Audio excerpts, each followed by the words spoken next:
Welcome to History Sleep Channel, where the echoes of the past become gentle whispers for the night.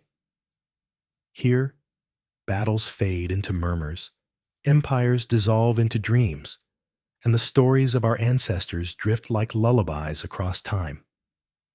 Close your eyes, rest your mind, let history guide you softly into sleep. The story begins long before memory, long before myth. 74,000 years ago, the land of Sumatra trembled under a mountain that slept, yet carried within it the restless fire of the earth's core. It was called Toba, though that name would come much later. At the time, no human tongue had shaped words to describe it. The mountain was silent, shrouded in forests and rivers, a green cathedral under humid skies. Beneath that stillness, pressure mounted. Magma gathered like breath, held too long, straining against stone. The earth prepared to exhale. Life around Toba went on, unaware of the cataclysm coiled beneath their feet. Herds of giant elephants moved slowly across grasslands. Tigers padded along the edges of the forest, eyes glittering in the dim light.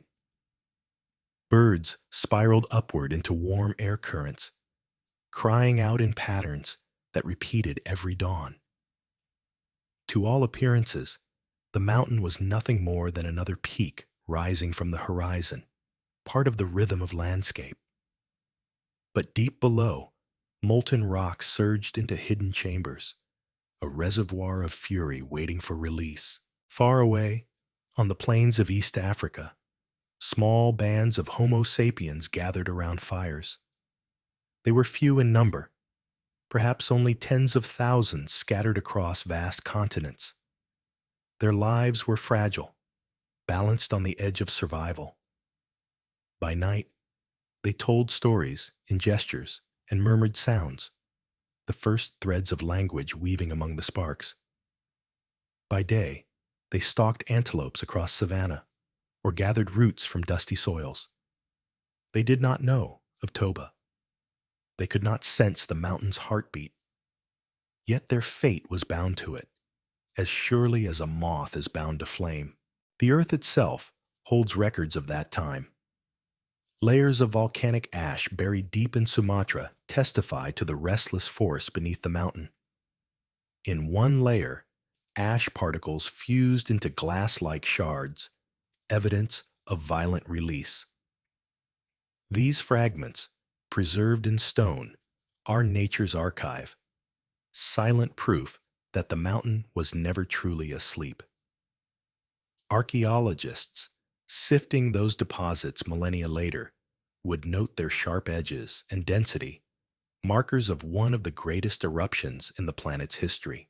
But within the story's opening chapter, no human eye yet measured such signs. All that existed was silence, broken only by wind and animal call. The people in Africa and Asia lived in a world that seemed eternal. They could not know that eternity was an illusion. Imagine a camp of early humans under a night sky. The air is cool. The stars blaze sharp and bright, undimmed by smoke or fire beyond their hearth. Children curl close to mothers, eyes heavy with sleep. Elders poke at embers, coaxing flames to life with dry twigs. Insects hum. Far away, a lion growls, and spears are pulled closer to hand. Life is dangerous, but it is life they understand. Survival is hard, but it is a familiar hardship. No one there knows that across the sea, a mountain dreams of destruction. To understand Toba's scale, modern comparison is inadequate. Ordinary eruptions throw millions of tons of ash into the sky.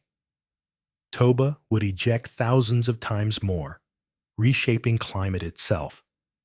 Its blast would be heard not as sound, but as silence, the silence of forests flattened, of rivers boiled, of skies darkened. When the eruption came, it would scatter ash across continents, found even in cores drilled from the seabed of the Indian Ocean. But in these first quiet moments, the mountain only breathed in. Animals were attuned to subtle changes long before humans.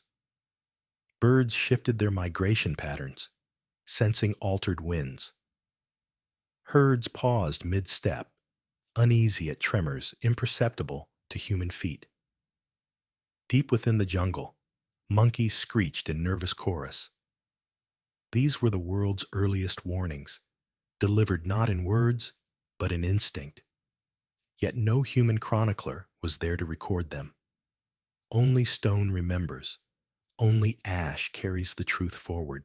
The tribe that sat beside its fire would have read other signs, nearer to their daily lives. The spoor of antelope on riverbanks, the tracks of predators at dawn, the sudden silence of birds. Their existence was small in scale, but within their fragility lay resilience. They had endured drought, storms, and hunger before. They would face these again. But a volcanic winter? That was beyond their imagination. Still, in the rhythm of sparks rising into night, one might sense an omen. Fire always both nurtures and destroys. In the glow of flames, shadows flickered on skin and stone. Memory was being shaped, ready to become myth. Later generations of scientists would find evidence of early human presence near volcanic deposits in India. Stone tools layered above and beneath thick ash bands. These discoveries hint that at least some groups survived close to the disaster's heart. The chipped flints, still sharp after tens of millennia, whisper resilience. They stand as small but powerful counterpoints. Even in the shadow of catastrophe, humanity endured. But in our story's beginning, these tools are yet unmade, these graves yet unfilled. Only the mountain waits, gathering breath. As dawn rises over the savanna, light glints off dewdrops on tall grass. Hunters stir, spears are checked, stone points bound tighter with sinew. Across the plains, antelopes graze, unaware of the dark future. The tribe sets out, muscles taut, eyes sharp, knowing that each hunt could mean life or death. Survival is immediate. The horizon glows pale, and another day begins. Behind them, smoke curls from the campfire, a fragile column against endless sky. Far to the east, Toba's peak shimmers faintly under morning sun, tranquil yet deceptive. Its shadow will soon fall across the world. Thus, the opening chapter closes with silence and anticipation. The mountain sleeps, but not for long. Pressure builds unseen, like water behind a dam, like breath drawn and held too long. When release comes, it will shake the earth, darken the heavens, and bring humanity to the edge of extinction. For now, the story lingers on the stillness, the calm before the roar. The sleeping giant waits. Night descends on the savanna. A faint orange glow flickers against stone and hides, the fragile center of a human camp. Around the fire, shadows dance across faces marked by dust and hunger, yet also by laughter. This is the world of Homo sapiens before the mountain wakes. A scattered people, vulnerable but ingenious, shaping survival with hands and memory. The fire is the tribe's heartbeat. It keeps predators at bay, turns bone into marrow, root into nourishment, silence into story. Every evening, embers are coaxed from the day's ashes. Sparks drift upward, like prayers carried into the sky. The children lean close, eyes wide, waiting for the voices of elders. Around them, hunters rest with spears laid down. Women sort berries and tubers, and the old stir the flames as if tending a spirit. In this glow, they are safe, at least for a moment. Food is scarce, and the tribe lives by rhythm. At dawn, hunters track gazelles and antelopes, sometimes failing, sometimes returning with meat heavy on their shoulders. Foragers know which roots can be boiled, which berries heal, and which kill. Children learn by watching how to dig, how to listen for water underground, how to read the earth's whispers.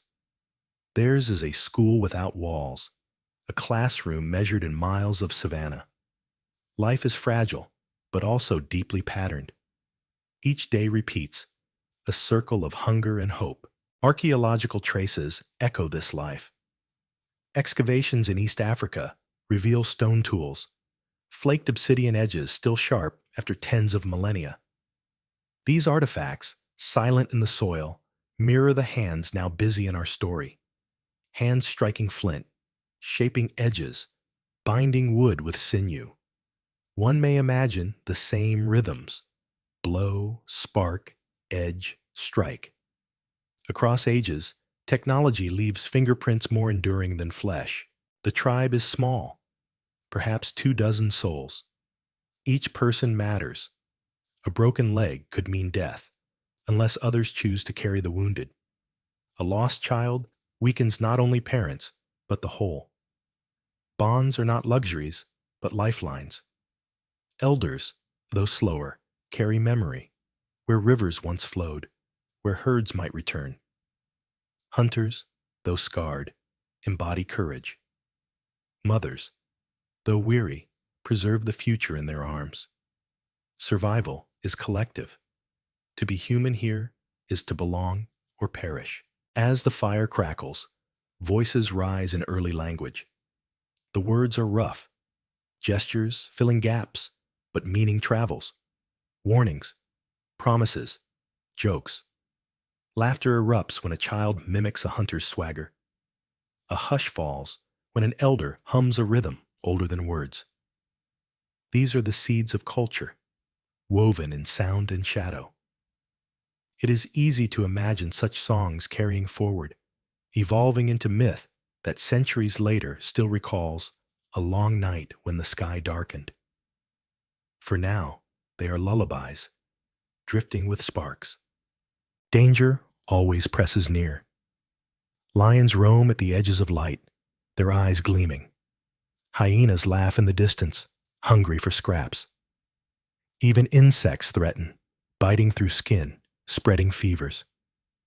The fire is shield, but not fortress. The people keep spears within reach, their wood seasoned, tips chipped sharp. They do not sleep deeply. Ears remain attuned to rustle and growl. Yet fear alone does not rule. There is also awe, the awe of stars overhead, vast and innumerable, patterns that seem to whisper guidance.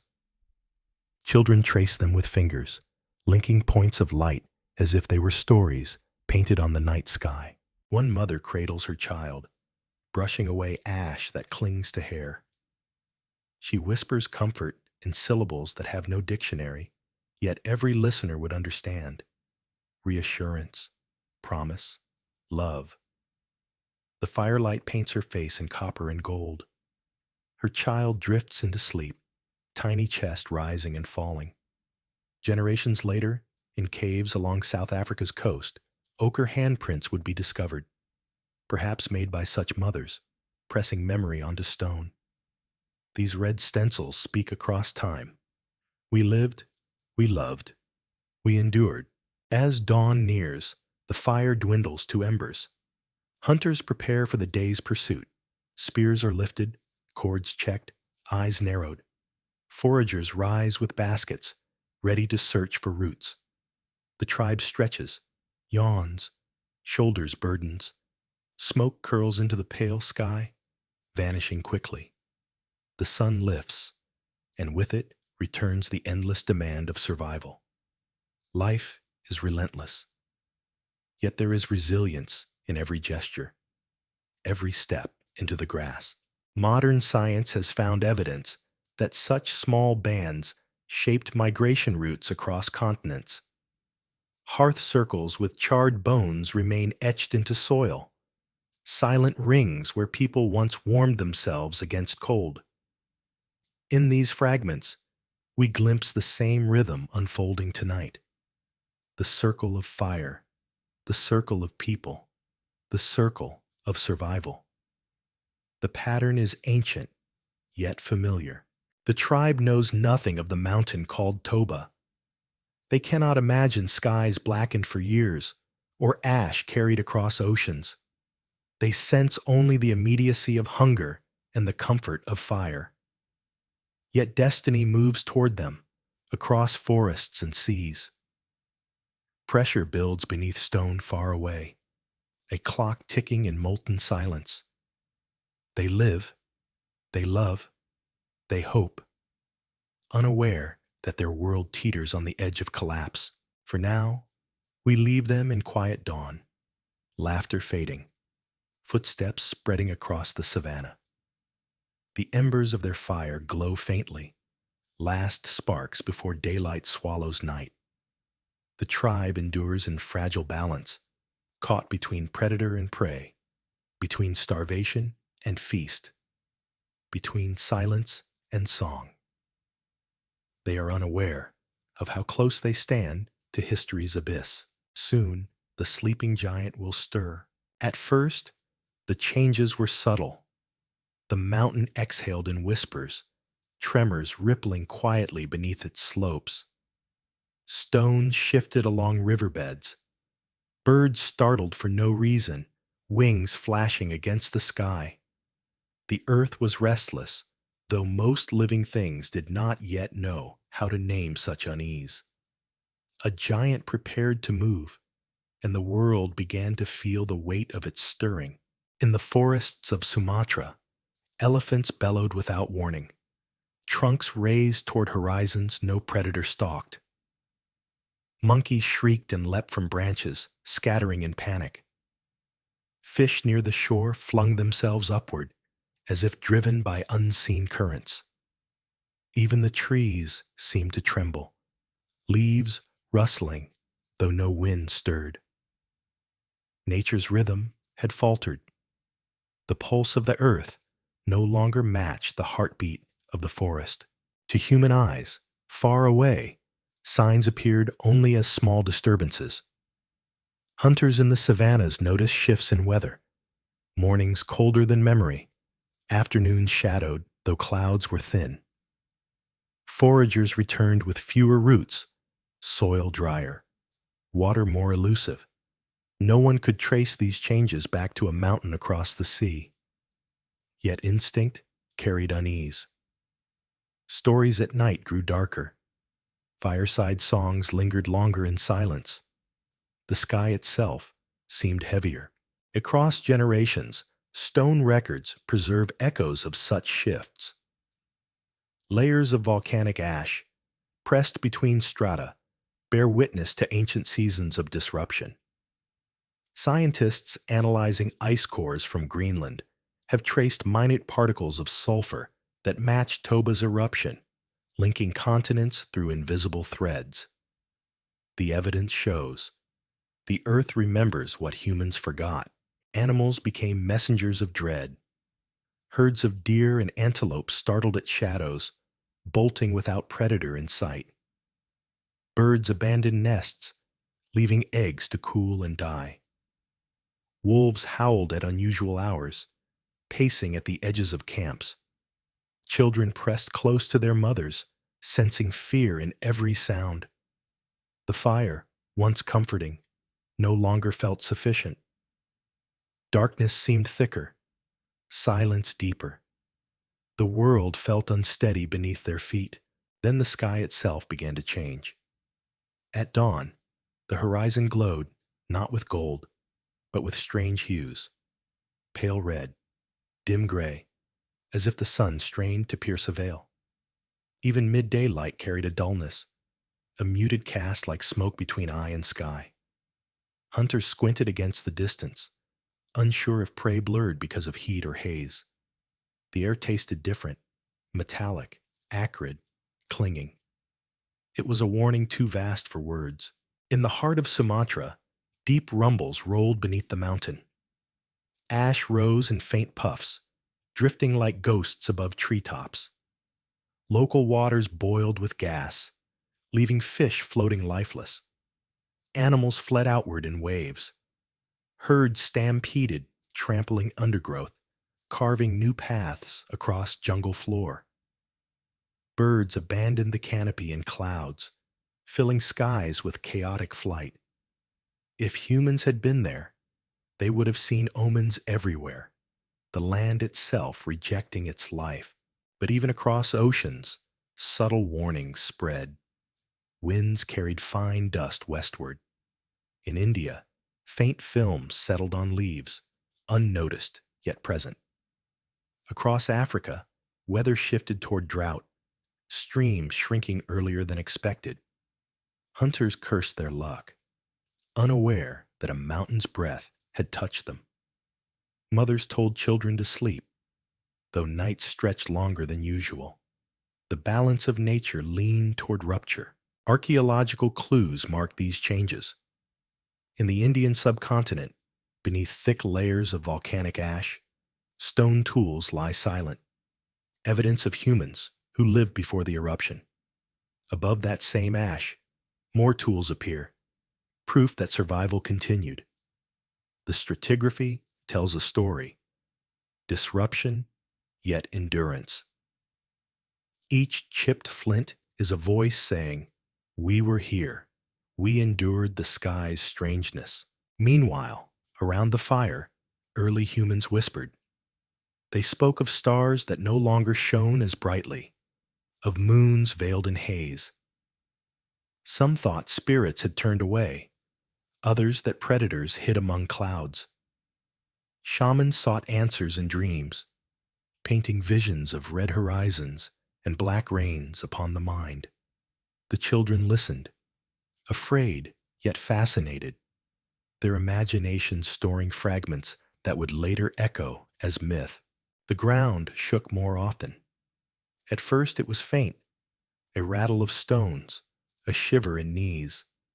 Then stronger, enough to topple loose rocks from cliffs, enough to silence birds.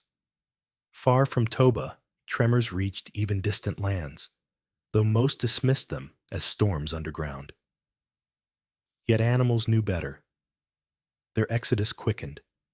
Their cries rose louder. They fled not a predator, but the earth itself. A silence followed their departure, a silence more frightening than noise. To the tribe in Africa, the world's unease came in hunger. Herds shifted their paths, avoiding familiar valleys. Plants withered earlier in season. Even rivers tasted different, carrying sediments unseen before. Hunters traveled farther, returning weary and empty-handed.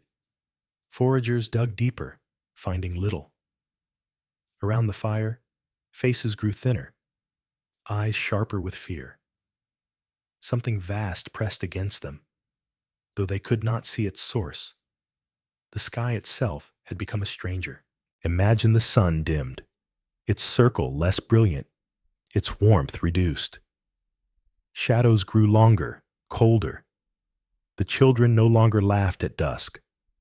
Fires were fed higher, as if flames could push back the encroaching gloom.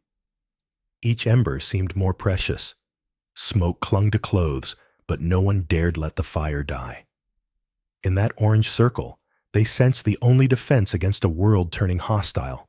Modern scientists describe such precursors as outgassing and seismic precursors, small emissions, tremors, atmospheric shifts. The Earth recorded them in layers, sulfur spikes in ice cores, chemical shifts in sediments. Reading them today is like forensic analysis, piecing together the approach of catastrophe. The evidence matches the story. A world unsettled, a sky changed, a giant preparing to roar, and then came the sound. Not the final roar, not yet, but deep growls rolling beneath the earth. It was as if mountains conversed underground, stone grinding against stone, a voice too low for humans, but strong enough to make ground vibrate. Water in clay pots rippled. Spears rattled where they leaned. The tribe froze, eyes wide. They did not know what it meant, but they felt the certainty of danger. The sky turned strange, and with it, the world's confidence faltered. Hunters questioned their skills, elders doubted their memories, shamans struggled to interpret signs. Only children, eyes wide at horizons, seemed to accept the change with awe. They pointed at dim suns and pale moons, whispering of spirits and shadows. The tribe endured, but unease grew heavy. Far across the sea, beneath forests and rivers, Toba gathered its strength. The breath of the earth pressed harder, magma rising, chambers filling. The mountain's silence was nearly over.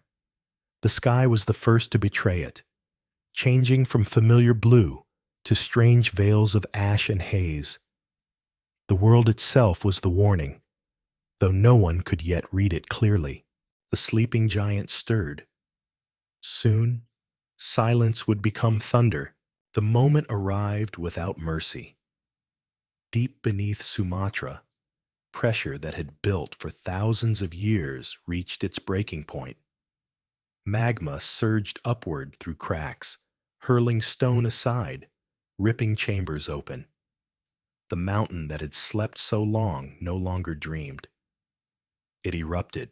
First came a tremor that split the ground. Trees toppled like stalks of grass, their roots torn free, their crowns crushed against the soil. Rivers convulsed, waves racing upstream, bursting banks, flooding forests. Animals screamed in panic. Elephants trumpeted, tigers roared, birds shrieked as they scattered in every direction. And then came the sound. A roar so deep it seemed to split the sky itself, rolling across land and sea. No human ear had ever heard such a voice before. A column of fire and ash blasted into the heavens. Molten rock, pulverized stone, and incandescent gas surged upward in a torrent that dwarfed mountains. In seconds, the sky above Toba was replaced by a towering pillar of light and darkness, rising higher than storms, higher than clouds, punching into the stratosphere. Lightning crackled through it, white against black, thunder folding back upon itself. It was as though the earth had torn open a second sun, but one that shone with death instead of life. Ash began to fall. At first, it was a haze, fine dust drifting on wind. Then it thickened, becoming flakes, then clumps, until the sky rained stone. Leaves curled under the weight. Animals staggered as grit clogged their eyes and lungs. Forests turned gray in moments. Rivers darkened with slurry. It was no ordinary storm. This was the sky itself collapsing, spilling its entrails upon the living.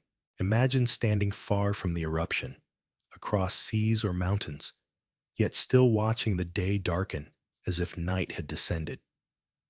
The sun, once fierce, dimmed to a faint disk behind clouds of ash. Noon became twilight. Twilight became blackness. Across continents, the rain of dust spread, carried by winds, into India, into Africa, into places where no one had ever heard of Toba, yet where its breath now reached. Archaeological excavations in southern India confirm this reach. At Jwalapuram, thick layers of volcanic ash blanket ancient tools. Beneath them lie stone flakes shaped by human hands. Above them, more tools appear, showing survival after catastrophe. The stratigraphy reads like a frozen chronicle. Before eruption, eruption, after eruption. Each band of ash is a silent witness to the day the sky rained stone. Closer to the mountain, devastation was total. Pyroclastic flows surged outward at hundreds of kilometers per hour, walls of incandescent ash and gas hotter than fire itself. Forests vaporized, lakes boiled, Rock melted and flowed. Nothing living could stand against it. Herds perished in an instant, their bodies entombed in hot deposits. Entire landscapes were erased, replaced by deserts of glass and ash. The column above widened, spreading outward, blotting out the sun across half the planet. Humans far away did not see the mountain's fire directly, but they felt its hand in the sky. Days grew dimmer. Nights stretched without starlight. Ash fell like gray snow, layering ground, filling footprints before the walker turned back. Children coughed, their lungs raw with grit.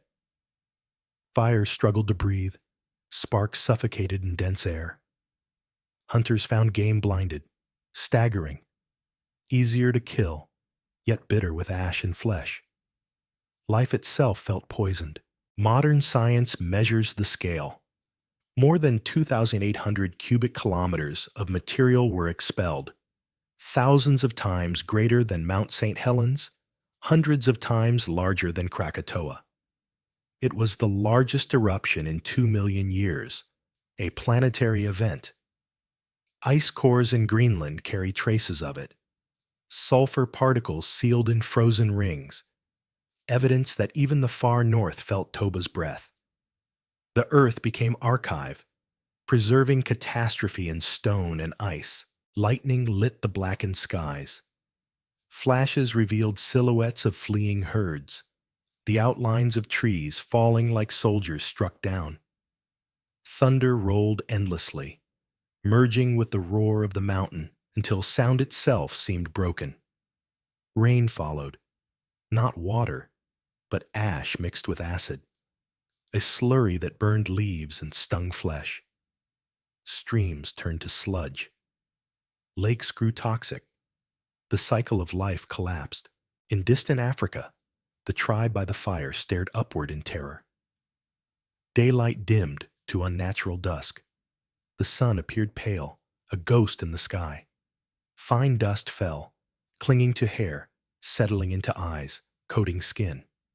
They brushed it away, only for more to descend. Children sneezed, coughing violently. Elders whispered of spirits angry, of sky broken. Hunters raised eyes to horizons, but saw only haze. The world they knew was changing, and they had no words to anchor the shift. Fear grew with every hour. Roots tasted of ash. Water ran bitter. Animals vanished into haze. Yet life had to continue. Spears still lifted. Fires still burned. Mothers still sang to children. But now the songs were muffled, voices lost in the endless fall of ash. The rain of stone was unrelenting. They did not know it, but this was the beginning of years of winter. Some bodies were buried almost instantly under volcanic debris. Later, when archaeologists uncovered remains and layered deposits, bones carried the story of sudden death. Fossilized ash preserved impressions of plants and animals in the very moment they perished. These records are grim but invaluable, forensic windows into catastrophe. They remind us that the mountain's fury was not only myth, but material fact. Back at the eruption's heart, the column in the sky reached 40 kilometers high, wider than any storm. The atmosphere itself bent under the assault. Jet streams carried particles around the globe within weeks, spreading the mountain's breath across continents. Wherever the ash settled, life dimmed. Sunlight waned. Photosynthesis faltered. The chain of survival fractured at its roots. Hunger waited. Yet in the middle of this darkness, fire remained. Tribes clung to it desperately, shielding flames from ash, feeding sparks as if tending to life itself. Without fire, they would freeze or starve. With it, they endured, barely. Each ember was defiance against the mountain. Each flame was hope refusing extinction. Imagine the psychological weight. To see the sky collapse, the sun fade, The world turned gray. For early humans, it was apocalypse made real. Spirits, gods, ancestors, all seemed to speak through the ash, warning of judgment. Children grew silent, staring at horizons without color. Elders wept, their memories of brighter days already fading into myth. Survival was no longer routine. It was a daily negotiation with despair. Still, the record shows they endured. Tools above the ash bands prove continuity. DNA bottlenecks suggest survival, though fragile, though few. Humanity did not vanish. Against the greatest eruption in millennia, the fire of life smoldered on. Ash reigned, skies darkened, forests died. But small bands persisted, carrying memory, carrying hope. The rain of ash would not cease for months. Skies would remain dark for years. Yet even as nature unleashed fury, resilience stirred quietly. In the glow of campfires, in the whispers of mothers, in the grip of hunters on their spears, humanity clung to existence. The mountain had spoken, louder than any voice before. Its roar reshaped the world. But its silence afterward would be even more deadly as the long night began. For now, we leave them under a sky of stone, ash falling endlessly, the world smothered in gray. The giant had awoken. The rain of fire was only the beginning. When the roar subsided, silence followed, a silence so heavy it pressed on every living thing. The eruption had ended, but its shadow stretched far beyond Sumatra. Ash still drifted downward, blanketing rivers and forests, burying plains in layers meters deep. Yet the true danger was no longer the mountain's voice, but the silence it left behind. The world was entering its longest night. The sun dimmed.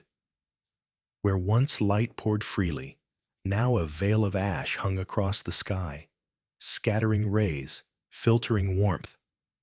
Days that should have been bright shimmered gray. Midday shadows stretched long and weak, as though the sun had retreated to a greater distance.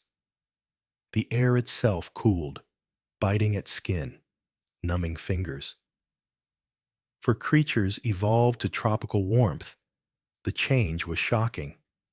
The earth had begun to freeze. Plants faltered first. Leaves yellowed and fell out of season. Seeds failed to sprout. Roots shriveled in soil choked with ash. Forests that had thrived for centuries stood ghostly, branches bare, bark scarred. Grasslands became wastelands. With plants gone, herbivores staggered, their ribs showing beneath hide. Carnivores, once strong, grew desperate, their prey scarce. The balance of the food chain collapsed at its base. For humans, the consequences were immediate. Hunters returned empty-handed, their trails silent of hoofbeats. Foragers dug, but found only lifeless roots. Water tasted of ash, gritty on the tongue. Hunger gnawed constantly. Infants cried with hollow voices. Mothers weak from lack of milk. Elders spoke less, conserving strength. Every step, every breath became heavier. The tribe felt the long night settling into their bones. Evidence of this ecological collapse endures in the earth. Pollen records extracted from lake sediments show abrupt declines in vegetation following the Toba eruption. Where diverse plant species once thrived, sudden layers reveal only dust and absence. Stable isotope studies confirm cooling, temperatures plunging, seasons shortened. The geological record is clear. A volcanic winter seized the planet. In the African savanna, dusk arrived hours too soon. The horizon glowed faintly before slipping into darkness, leaving fires as the only stars. Children shivered, huddled close to flames, their breath turning visible in the cold air. Hunters wore hides even at midday, their bodies unaccustomed to such chill. Nights stretched long, endless, heavy with silence. The fire's crackle was both comfort and reminder of fragility, a small circle of warmth against an ocean of cold. Animals changed their behavior. Herds that once migrated on schedule vanished, their routes broken. Predators prowled wider, entering camps in desperation. One night, hyenas lunged into a tribe's circle, scattering embers, seizing scraps, leaving behind fear and claw marks. The people rebuilt the fire quickly, piling wood, their hands trembling.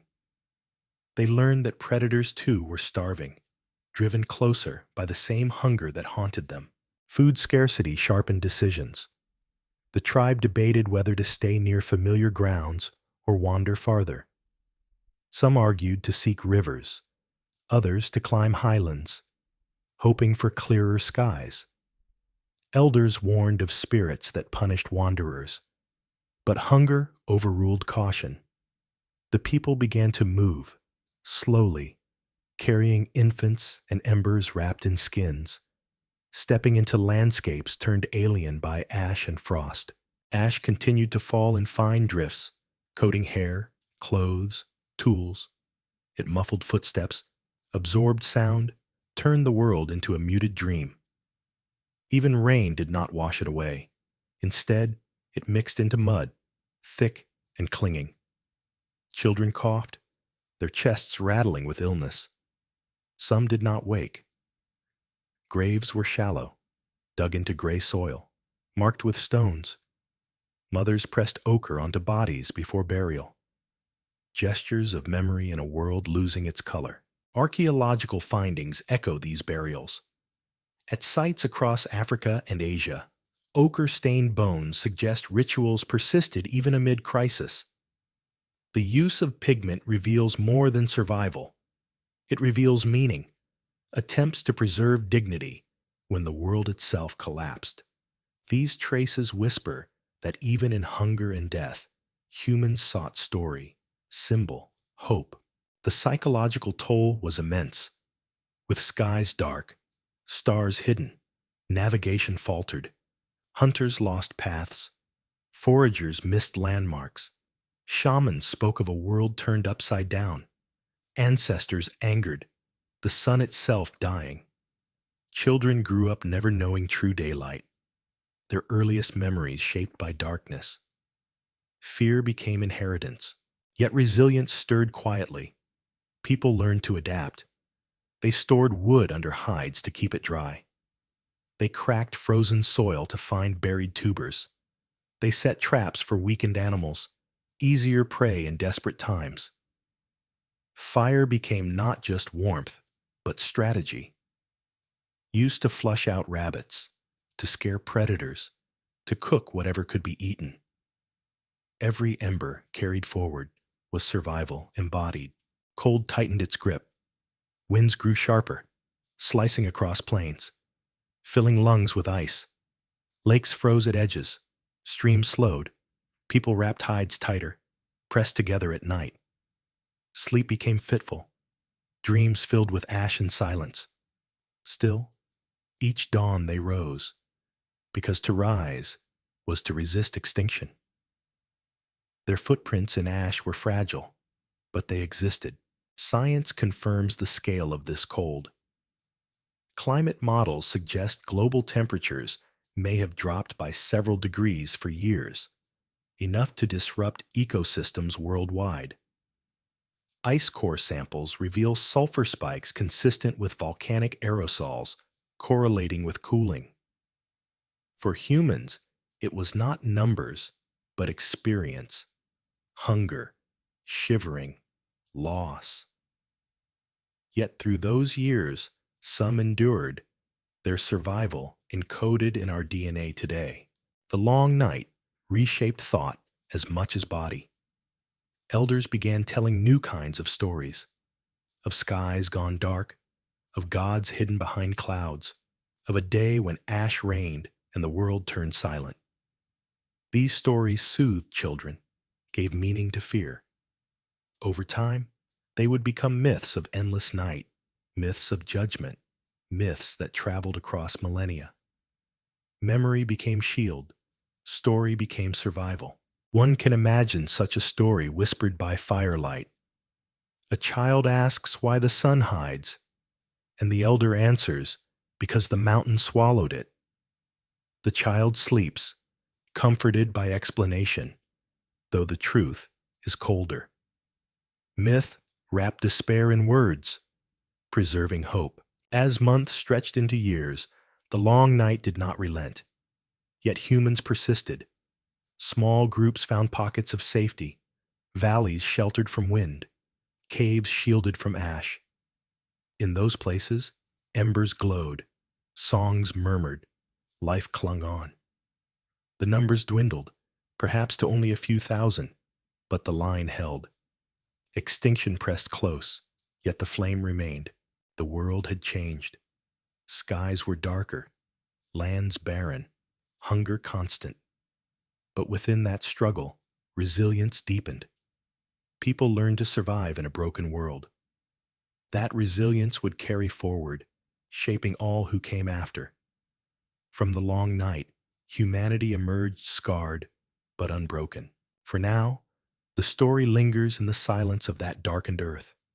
Ash covering plains, fires flickering in caves, people huddled close, waiting for dawn that never truly came. The long night had begun, and it would test every bond, every memory, every ember. Only those who endured would carry the flame of the future. The world had turned gray. Ash lay across the earth like a shroud, muffling sound, dimming sight, stealing warmth. In this silence, hunger rose. It was not a passing hunger, not the ache of a missed meal, but a gnawing emptiness that stretched through weeks, through months. Bellies hollowed, faces thinned, eyes grew large in sockets. For the scattered bands of Homo sapiens, survival was no longer simply difficult. It was desperate. The hunters searched first. They followed the faint trails of antelope, the tracks of gazelle, but the herds were gone. Starved of grass, the animals had fled or fallen. Forest edges that once echoed with bird calls now stood mute. Rivers, once alive with fish, ran cloudy with ash and lifeless bodies. Every familiar source of food had vanished. The hunters returned with nothing, again and again. Spears grew dusty. The tribe grew weaker. Around the fire, silence dominated. Where once laughter and story had filled the night, now only coughing and shallow breath remained. Children whimpered softly, too tired to play. Mothers sang in hushed tones, their voices thin. Elders sat apart, their eyes distant, remembering days of abundance, knowing those days might never return. The tribe felt itself shrinking, not only in numbers, but in spirit. Desperation forced new choices. Foragers dug into hardened earth, prying roots that were bitter, sometimes poisonous. Hunters turned to smaller prey, rabbits, rodents, lizards, anything that moved. Yet even these grew scarce. Traps lay empty, pitfall holes untriggered. Hunger pressed harder. The people were caught between movement and stillness. To wander farther risked exhaustion. To stay risked starvation. Every decision carried weight measured in lives. Archaeological evidence reflects this struggle. Cut marks on ancient bones reveal butchery at unusual intensity, slicing deep to extract every shred of meat, even marrow, from the smallest animals. Tools show wear consistent with scraping hides into edible slivers. Forensic analysis of these bones tells us what words cannot. Survival demanded absolute use of every fragment of life. Nothing was wasted. The silence of nature grew eerie. Predators, too, had vanished or weakened. The roars of lions were fewer. the cries of hyenas rare. The world itself seemed emptied of voices. Only the wind moved, carrying ash across plains and waves. It hissed softly through grass stubs, a sound like whispering death. For humans, silence was worse than noise, for it meant absence, the disappearance of life that once sustained them. One night, the tribe found the carcass of a great beast. An elephant collapsed near a dried riverbed, its ribs protruding, eyes glazed. Around it, vultures circled but had not fed, their own hunger failing. The humans approached cautiously, knives of stone in trembling hands. They cut into the beast, flesh tough and bitter, but it was food. Children watched with wide eyes as blood mixed with ash, as marrow cracked under blows. It was a grim feast, yet it saved lives for a few more days. Forensic traces of such acts remain. Bones with deep cut marks, fractures made to extract marrow, lie preserved in ancient sites. Analysts today read these marks like sentences in a book. Blows here, scraping there, the rhythm of desperate hands. They reveal not abundance, but survival under duress. The sharp edge of hunger carved into stone and bone alike. But not every find brought life. Sometimes, hunters returned with nothing but injuries, scratches from desperate predators, wounds from weakened but still dangerous animals. Infection followed, fevers rising. Without medicine, many died slowly. Graves were shallow, dug hastily. Stones marked the spots, ochre smeared as farewell. Silence deepened with every burial. The psychological toll grew unbearable. Mothers wept without tears, too dehydrated to cry. Fathers shouted into empty skies, their voices swallowed by ash. Children slept often, conserving strength, their dreams filled with shadows and whispers. Even shamans faltered, their visions clouded. What spirits could explain endless hunger? What gods could be invoked when the world itself seemed dead? Still, resilience flickered. Humans learned to adapt in small ways. They began storing scraps, rationing bites, sharing morsels evenly. They crafted new tools, smaller points for smaller prey. They tested unknown plants cautiously, guided by memory and instinct. They learned to drink from dew, collected on leaves, from melted frost, from hollows carved in ash. These were not solutions, only delays, but each delay mattered. Each delay meant one more dawn alive. Hunger reshaped the body. Muscles thinned, skin clung to bone, hair fell in patches. Yet the eyes, those eyes remained fierce, burning with will. The tribe refused to yield, even as extinction pressed near. They moved slower, spoke less, but they did not stop. To keep moving was to live. To let silence win was to vanish. Evidence of human persistence shines through archaeology. Hearths from this era contain unusual remains, cracked bones of small animals, seeds once ignored, shells carried from distant coasts. These finds suggest ingenuity, a widening of diet, a refusal to accept defeat. Survival became creativity as much as strength. It was not the strongest who endured, but the most adaptable. Night after night, hunger carved at the spirit, yet fire still burned. The tribe gathered close, not only for warmth, but for comfort. Around flames, silence softened. A mother hummed softly. An elder recited fragments of story. Children leaned into shoulders, soothed by touch, if not by food. Bonds held where bodies weakened. It was these bonds that carried them forward. Then came a moment of hope. A hunter returned with a rabbit, scrawny but alive. Cheers rose, thin but real. The carcass was divided carefully, every piece shared. Even the bones were cracked for marrow, Even the hide boiled into broth.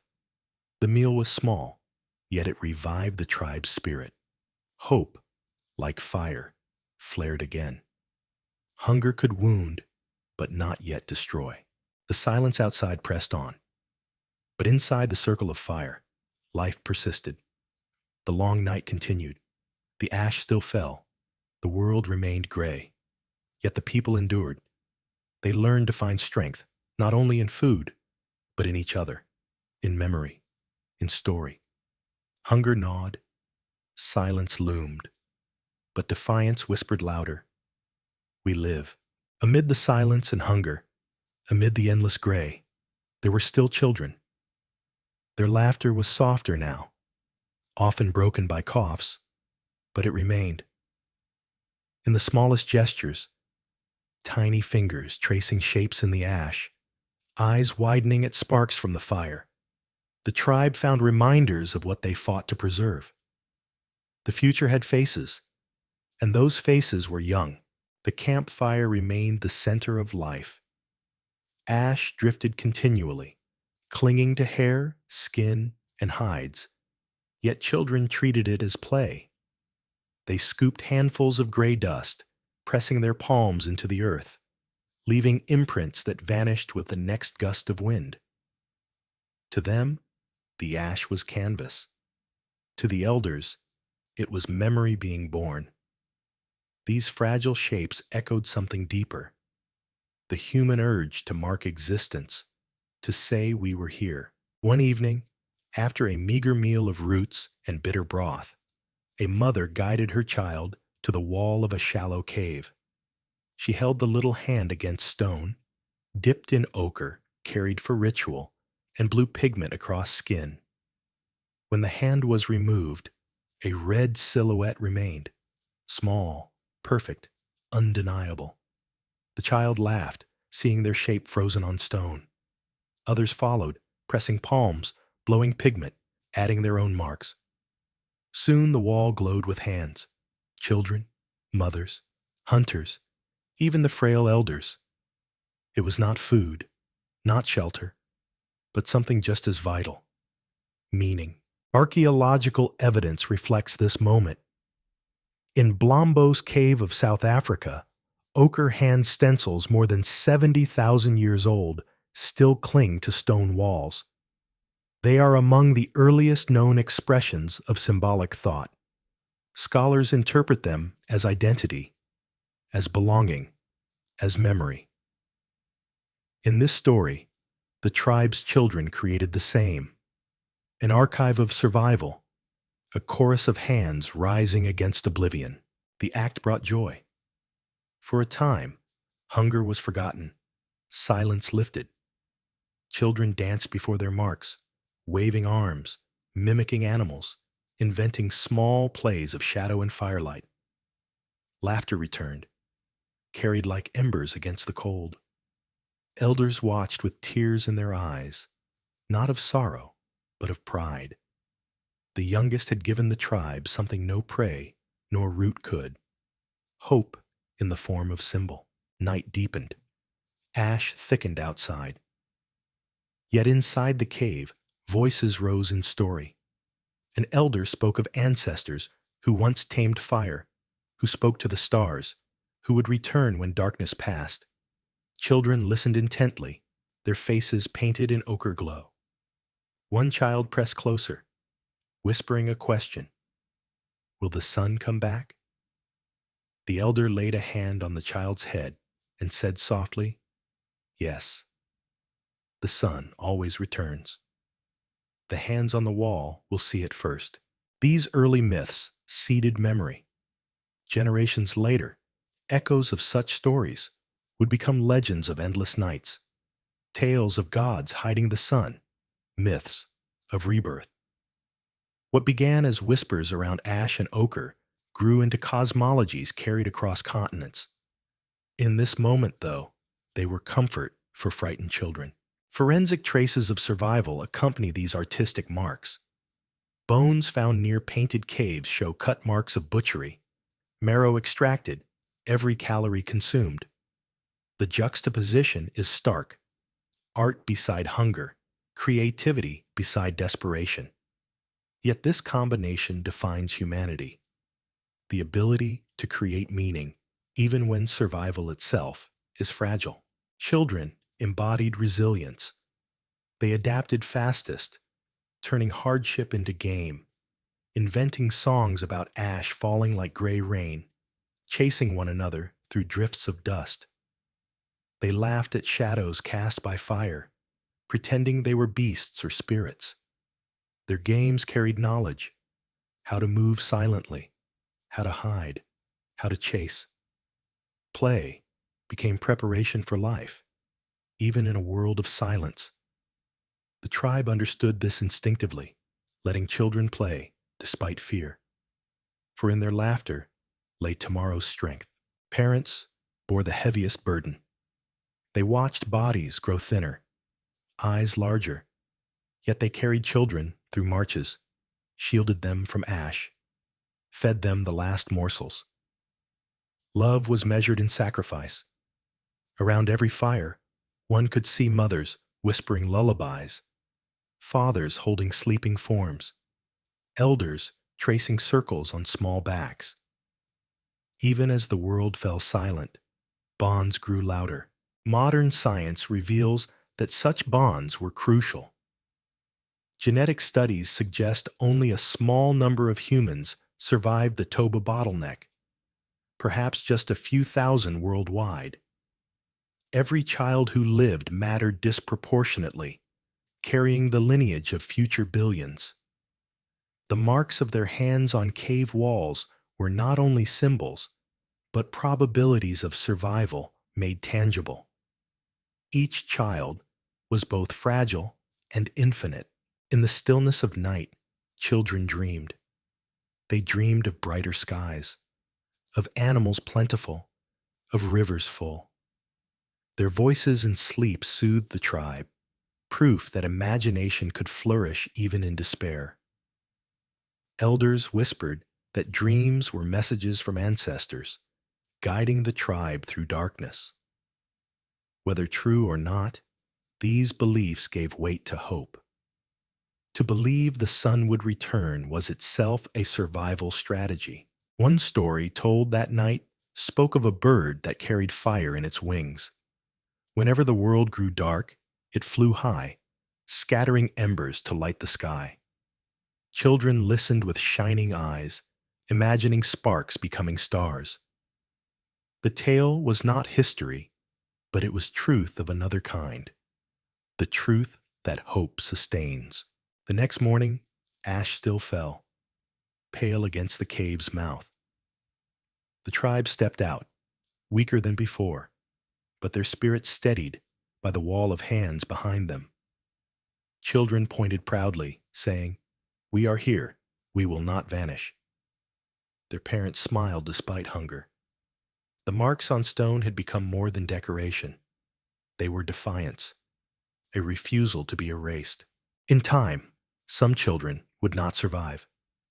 Graves would be dug, ochre pressed once more on small faces. The tribe mourned, but the marks on cave walls endured, reminders of laughter and play. Memory refused to die with bodies. Symbols became vessels carrying voices forward. Thousands of years later, archaeologists would find such handprints, still vivid, and recognize them for what they were: humanity's oldest cry against silence. In the story's arc, these children were fragile, their survival uncertain.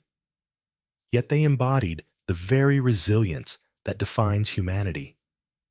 Even amid ash, even amid hunger, they played, they painted, they dreamed.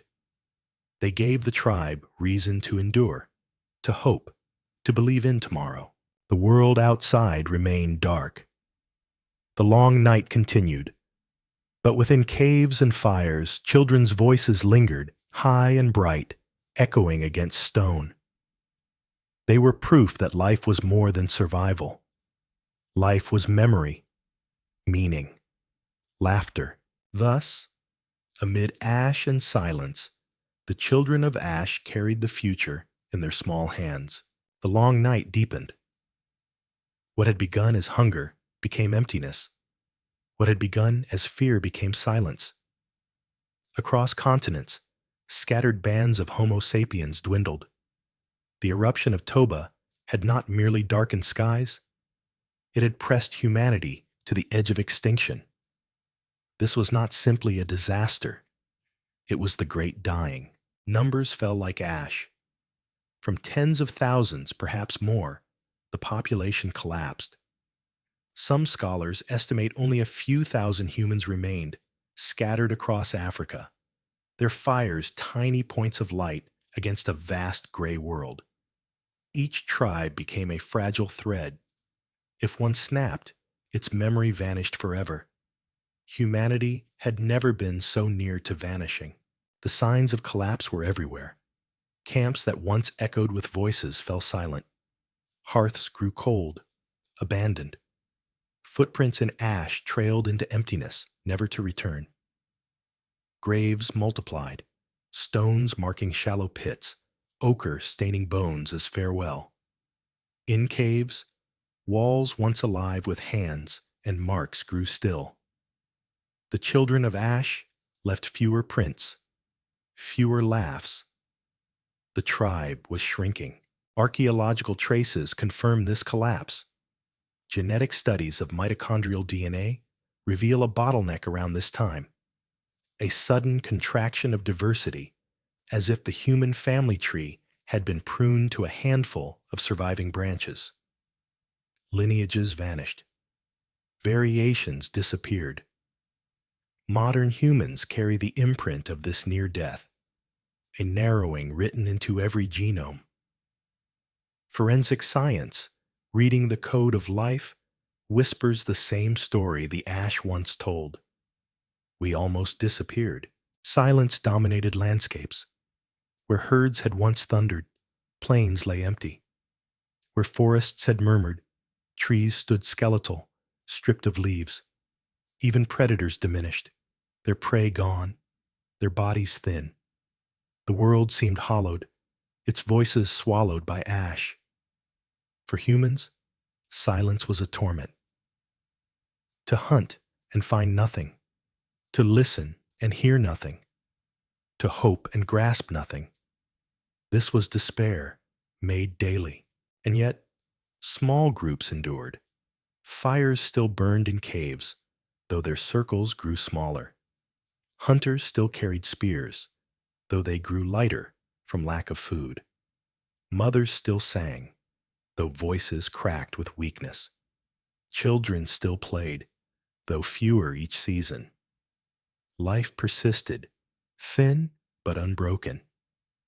The Great Dying was vast, but not absolute. Imagine an elder counting faces around the fire.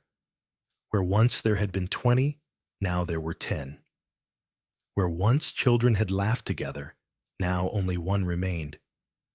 The elder's memory stretched backward, recalling abundance, recalling voices lost. Memory itself became a burden, yet also a duty. Stories preserved those gone, carried names into silence. In this way, even as bodies vanished, memory resisted erasure. Science reads this moment in bones and in genes. In Ethiopia, archaeological horizons show sparse occupation layers after Toba, gaps in settlement where once continuity had flowed. In India, stone tools beneath ash are abundant, but above the ash, they thin. Evidence of survival, but diminished, fragile. DNA confirms the scale.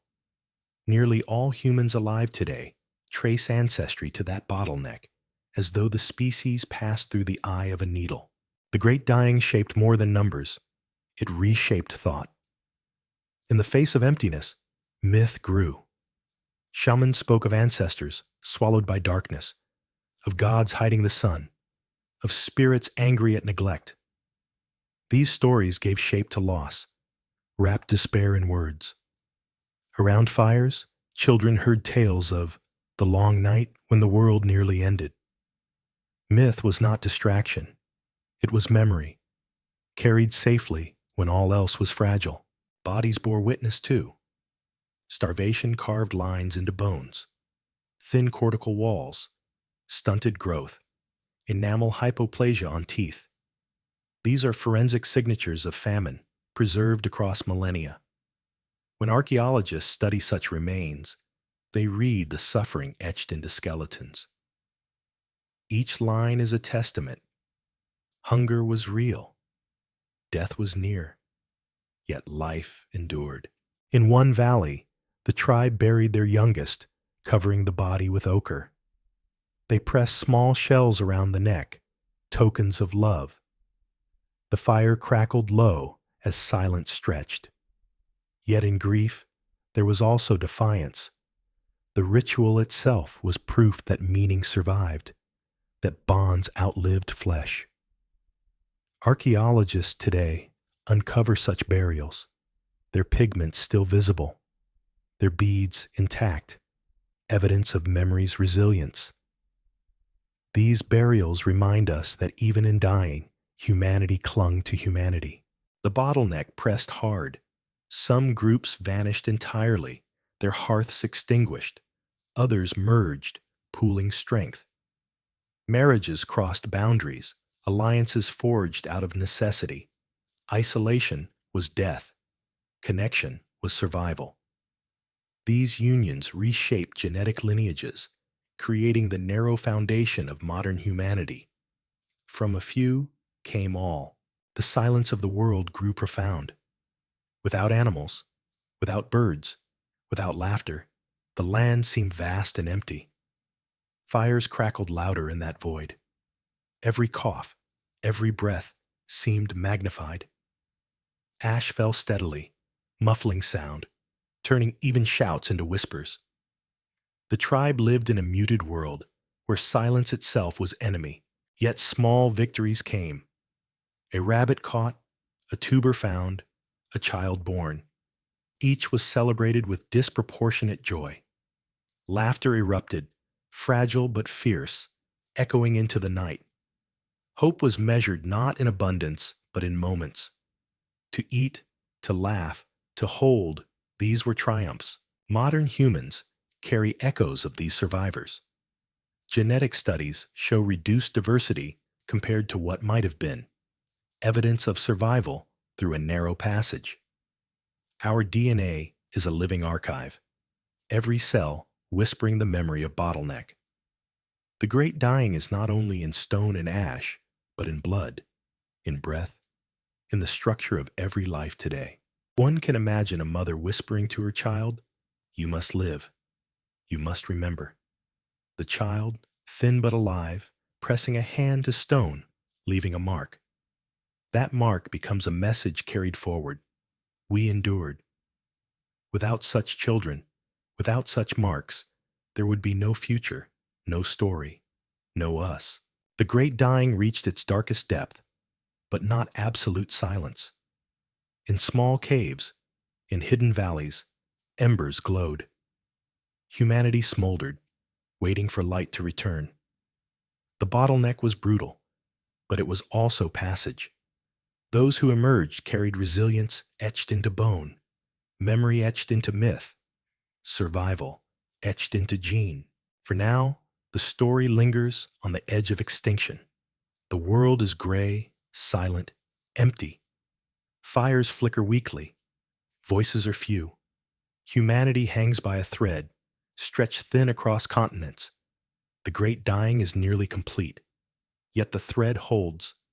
It holds enough to bind the future, enough to carry us through darkness into dawn. The ash had fallen for months, perhaps for years, and the world did not recover. Forests were gone, stripped bare. Rivers were choked with silt and grit. The skies remained veiled, the sun a faint ghost in a permanent twilight. Hunger and cold carved at every living thing. For Homo sapiens, scattered across Africa and Asia, it was the darkest hour. The eruption of Toba had become more than a geological event. It had become the great dying. The numbers tell the story best. Before the eruption, humans were few, perhaps 100,000 spread thin across continents. Afterward, that number collapsed. Some scholars suggest only a few thousand survived, their fires isolated like stars in a vast black sky. It is possible that humanity dwindled to even fewer, just a few hundred families huddled in caves, each one carrying the fragile spark of the future. Never again would we come so close to disappearing. Archaeological silence testifies to this collapse. Campsites, once alive with tools and bones, show sudden gaps. Layers of occupation vanish, as though people had walked away forever. Hearths go cold, their ash preserved but lifeless. In India, below thick bands of volcanic deposits, stone tools are numerous, sharp, and abundant. Above those same bands, tools are fewer, scattered, hesitant. The record reveals survival, but survival strained nearly to breaking. Genetics echoes this emptiness. Studies of mitochondrial DNA, the genetic code passed from mother to child, reveal a dramatic narrowing. Almost all humans alive today trace back to a tiny handful of maternal lines, survivors of the bottleneck. It is as if the human family tree had been sheared, leaving only a few branches from which all later growth would emerge. The code of life itself remembers the near extinction. Every cell whispers it. We almost vanished. Life within the tribes became unbearable. Hunger hollowed bodies. Children grew gaunt. Elders weakened. Graves multiplied, marked with ochre and stone. The rituals continued, even when energy barely allowed breath, for rituals gave meaning where survival seemed empty. A mother still pressed pigment on her dead child's body. An elder still hummed a final song before burial. Archaeologists find these ochre-stained bones today, testimony that humanity clung to humanity even as it diminished. Silence spread across landscapes once full of sound. The roars of lions, the cries of hyenas, the thunder of herds, all diminished. Predators starved alongside prey. Birds abandoned skies filled with ash. Even insects faltered. For humans, this silence was worse than noise, for silence meant absence, and absence meant death. The world had become a hollow shell. Imagine an elder counting faces around a fire. Once there were 20, now there are 10. Once children filled the camp with laughter, now only 2 remain. Memory itself became a heavy burden. Elders recalled abundance, recalled herds that blackened the horizon, rivers full of fish. Now, those memories hurt, reminders of a vanished world. Yet memory was also duty. Stories were told not to comfort, but to preserve, so that even if bodies failed, meaning might endure. Science confirms the cost. Skeletal remains from this era bear marks of famine. Teeth show enamel hypoplasia. Thin lines formed when malnutrition halted growth. Bones show cortical thinning, signs of long hunger. Forensic archaeology reads these as pages in a grim book, famine inscribed directly into the body. They reveal that the great dying was not only in numbers, but in flesh itself. Still, in the ashes, sparks endured. Small groups adapted, forging alliances. Tribes once separated by distance joined, pooling strength. Marriages crossed boundaries, uniting survivors. Isolation was death. Community was survival. These unions restructured the genetic landscape, blending lines that would seed the future. From those unions, modern humanity was born. The bottleneck was not only destruction, it was also transformation. One can imagine the scene. 2 starving groups meeting by a river, suspicious, spears raised. Yet hunger forced peace. They shared embers, shared stories, shared blood. Their children carried the combined resilience of both groups. Their DNA, preserved through time, would become ours. We are, all of us, descendants of compromise and desperation. The world around them remained hostile. Ash storms swept across plains, coating camps in gray. Fires struggled, sparks choking in thick air. Yet people shielded flames with their bodies, refusing to let them die. Fire was more than heat. It was life. It was memory. It was defiance. To let fire extinguish was to surrender to extinction. The bottleneck shaped the human spirit. In facing near death, humanity discovered resilience beyond strength. Adaptation became instinct, eating foods once ignored, crafting new tools, inventing myths to explain suffering. Shamans spoke of the sun swallowed by a mountain, of gods who tested the tribe, of ancestors waiting in the dark. These stories gave shape to despair, wrapped it in meaning.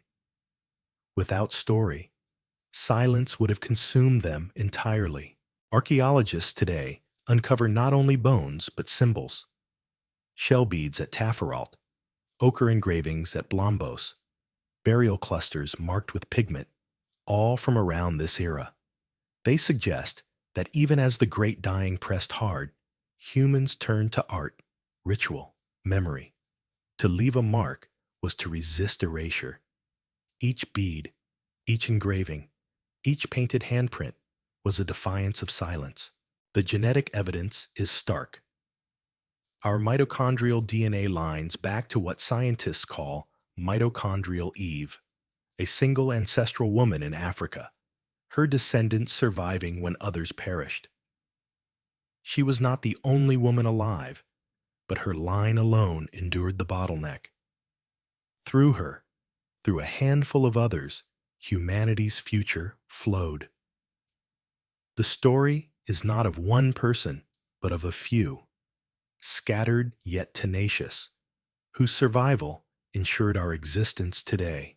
Numbers dwindled, but not to zero. That distinction defines everything. If the last fire had died, if the last child had perished, there would be no story, no memory, no us. But the fire smoldered. Children were born, thin yet alive. Mothers whispered lullabies.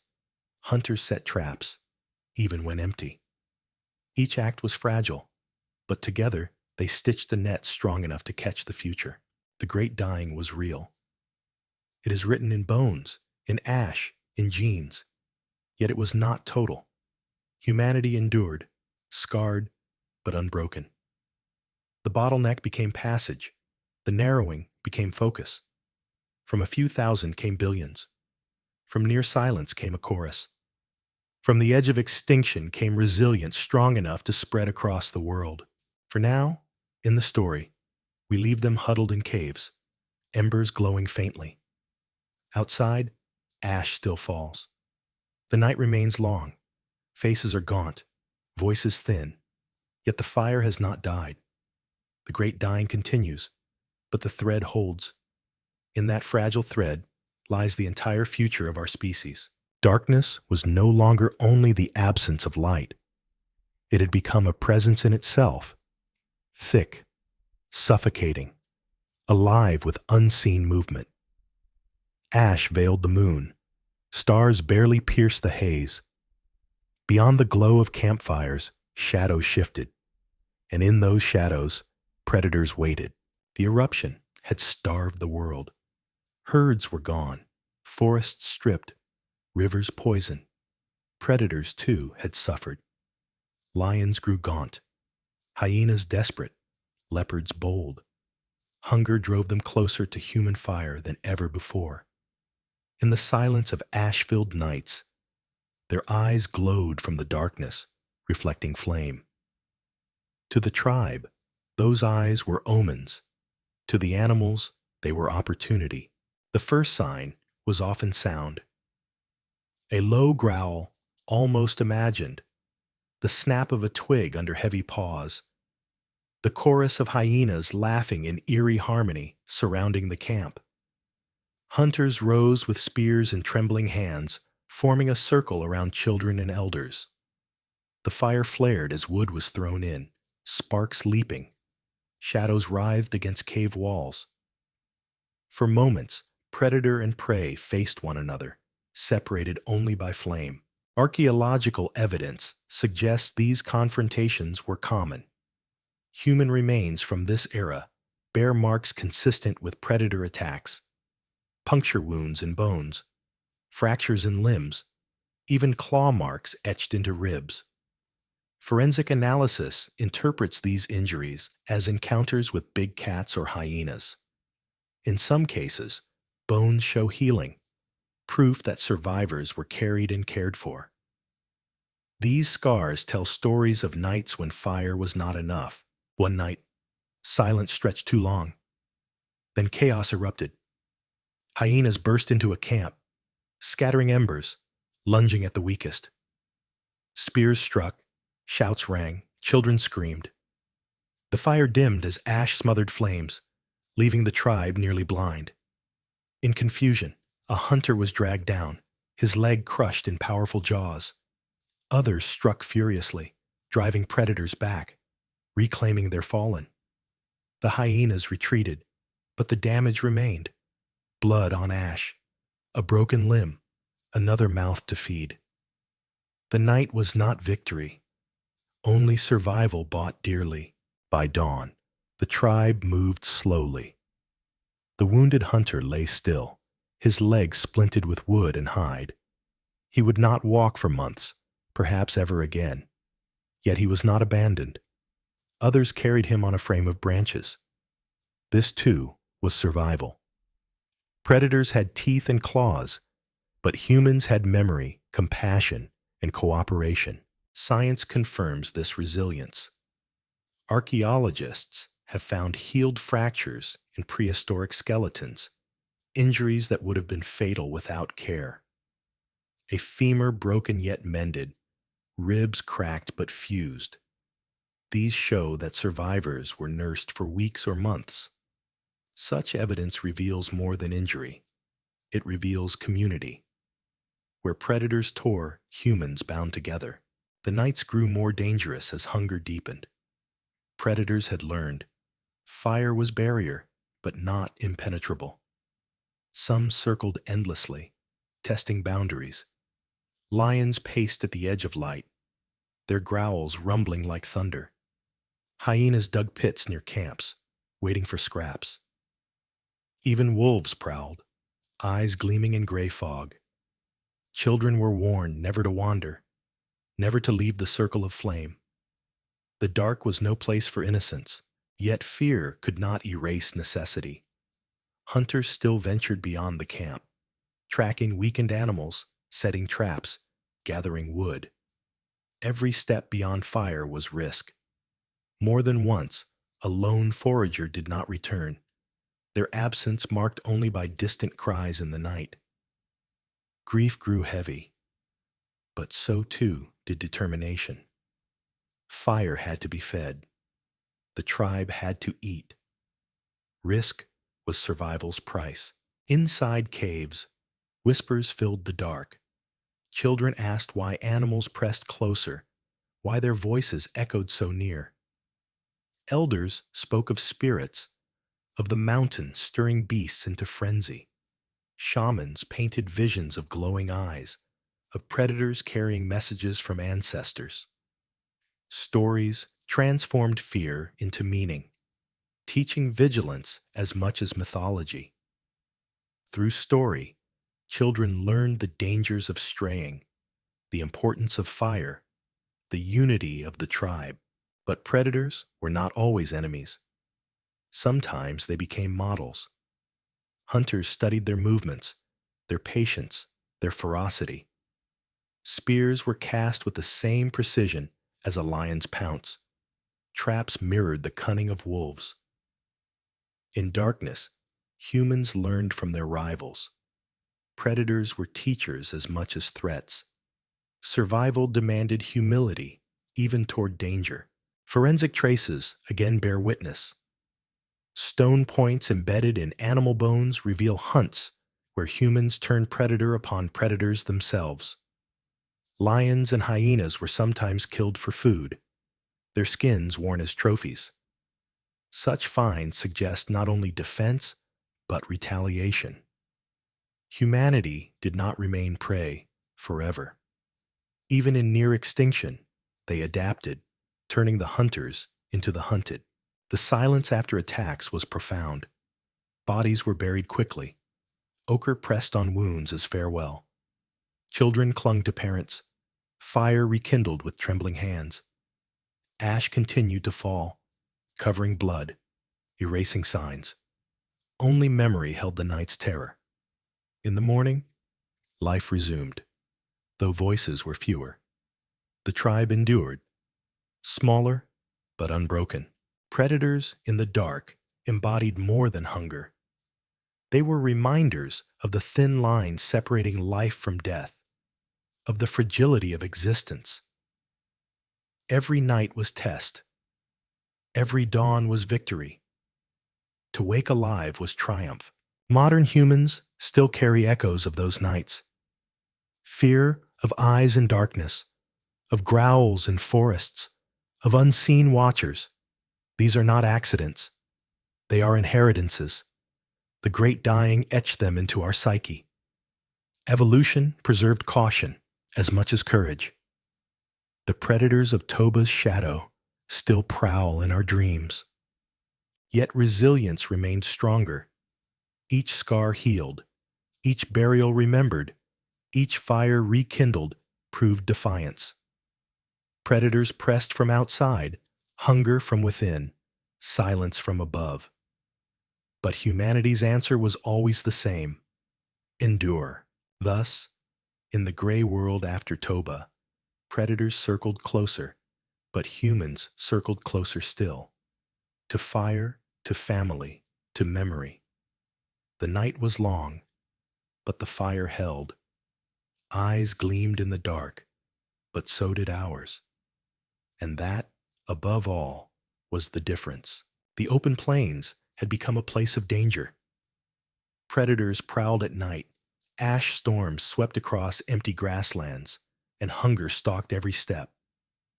The tribe searched for refuge, not only from beasts, but from the sky itself. At last, they found it, a cave carved into stone, its mouth dark but promising. To step inside was to enter shadow, but also to discover a shelter that could hold fire against the long night. The first moments inside were cautious. Hunters raised spears, eyes scanning for movement, ears straining for growls. The cave smelled of damp stone, of earth long undisturbed. Bats fluttered overhead, startled by intruders. Yet no great predator waited. Slowly, the tribe entered, one by one, their feet crunching over gravel. For the first time in weeks, they felt walls around them. The sky could not fall here. The ash could not suffocate flame.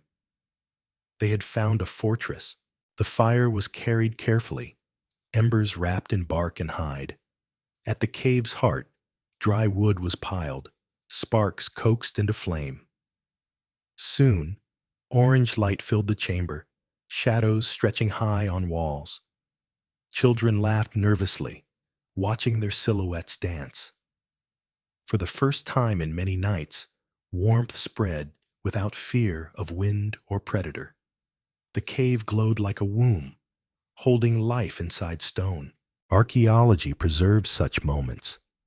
In South African caves, layers of ancient hearths reveal repeated use. Charcoal and ash pressed into sediment, rings of fire where families once gathered. At Sibidu Cave, traces of burnt grass bedding show that humans made not only fire, but comfort. These fragments testify that caves were more than shelter. They were homes of survival, laboratories of resilience. The tribe adapted quickly. The entrance was fortified with branches, rocks piled to narrow the gap. Smoke drifted upward, seeping through cracks, carrying the scent of life into the world outside. Inside, tasks resumed. Hunters sharpened stone points. Mothers nursed children. Elders told stories.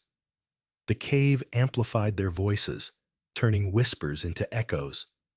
To the children, it seemed as if ancestors answered back from the walls.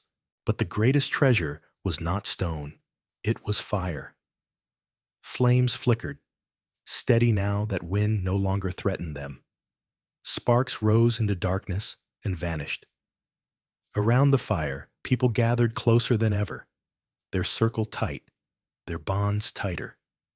Fire became more than warmth. It became memory, a living presence. Every log added was an act of faith. Every ember saved was a promise of tomorrow. The cave itself transformed under firelight. Shadows danced into shapes of animals and spirits. Hunters traced lines with fingers, describing mammoths, lions, antelope. Children giggled as they recognized forms. Shamans whispered that the walls remembered, that the images might hold power. Perhaps this was how art began. Fire revealing, imagination inscribing. In darkness, humans discovered vision. One evening, a child placed their hand against the stone, just as they had done in ash outside. With ochre mixed from crushed rock, pigment was blown across the hand. When it was removed, a red silhouette remained. Others followed, adding marks, layering memory onto stone. The cave became archive. Even amid hunger, they chose to leave proof. We lived here. We endured. Archaeological finds echo this precisely. In caves across Africa and Europe, hand stencils remain, tens of thousands of years old. Charcoal rings mark ancient hearths, preserved as black stains against pale sediment. Scientists analyzing these deposits confirm repeated occupation during harsh climates. The evidence matches the story. Caves became sanctuaries where fire never died. Life within was not easy. Smoke irritated eyes, darkness bred damp, and predators sometimes lingered outside. But compared to open plains, it was safety. The people could sleep more deeply, knowing stone shielded them. They could store food, however little, without wind scattering it. They could dream without fear of sudden attack. For fragile bands of survivors, this was a revolution. The world's first fortresses. Days blurred into nights. Ash still fell outside, but inside, time was measured by fire. Embers glowed at dusk, flared at dawn. Children traced cracks in stone, imagining rivers and stars. Hunters planned strategies, marking walls with scratches to mimic prey paths. Elders recalled stories, their voices amplified by echo, making myths seem vast. The cave became not only shelter, but imagination's cradle. Yet danger still lurked. Predators sniffed at the entrance, eyes glowing beyond firelight. The tribe remained vigilant, spears ready, but the stone walls gave confidence. A lion could not breach them. A storm could not tear them down. For the first time since the eruption, humans felt stronger than the dark. They had found not just refuge, but power. The psychological impact was immense. Within walls, fear lessened. Children laughed more, play returned. Songs rose, filling stone halls. Hope flickered with flame. The people began to believe survival was possible, not only day by day, but year to year. The cave became symbol, the womb of rebirth, the ark against flood of ash. Forensic traces show how deep this shift was. In hearths preserved for millennia, archaeologists find layers of ash. Fire kept alive for months or years. Burnt bones of small animals reveal meals shared in safety. Stone tools scattered across cave floors show constant work. These details prove caves were not temporary refuge, but long-term homes, the seedbeds of continuity. The spark within the cave was fragile but enduring. Each ember carried forward was resistance to extinction. Each handprint was defiance against silence. Each story, echoed across stone, was a bridge between past and future. The eruption had darkened skies, thinned numbers, silenced herds. Yet in these caves, light remained. Humanity had found a new rhythm. Outside, ash storms raged. Inside, sparks glowed. Outside, predators prowled. Inside, laughter rose. The cave was not paradise, but it was survival. And survival, in this darkest of ages, was victory. The spark in the cave would not only keep the tribe alive, it would ignite memory, creativity, meaning. From these shelters came the first galleries of art, the first echoes of myth, the first sense that humans could shape more than they endured. The spark was not only fire, it was humanity itself. The eruption of Toba did not belong only to Sumatra. Its reach was planetary. The force of its explosion hurled ash into the stratosphere, where winds carried it across oceans and continents. Within weeks, the fallout spanned from the Indian subcontinent to the edges of Africa. What had begun as a local catastrophe became a global shroud. The Indian subcontinent was among the first to feel the weight. In southern India, ash fell in relentless waves, settling into blankets meters thick. Valleys filled with gray dust. Rivers slowed under the weight of silt. Plants suffocated, their leaves coated in layers that blocked light and air. For humans there, the world transformed overnight. Paths disappeared, buried under shifting dunes of volcanic powder. To step outside was to sink ankle-deep in silence. At Jwalapuram, archaeologists uncovered the clearest record of this event. Beneath thick strata of volcanic ash lie stone tools, flakes and blades chipped by human hands. Above that ash, more tools appear, fewer but distinct. The sequence tells a stark story. People lived before the eruption, endured the fallout, and survived after.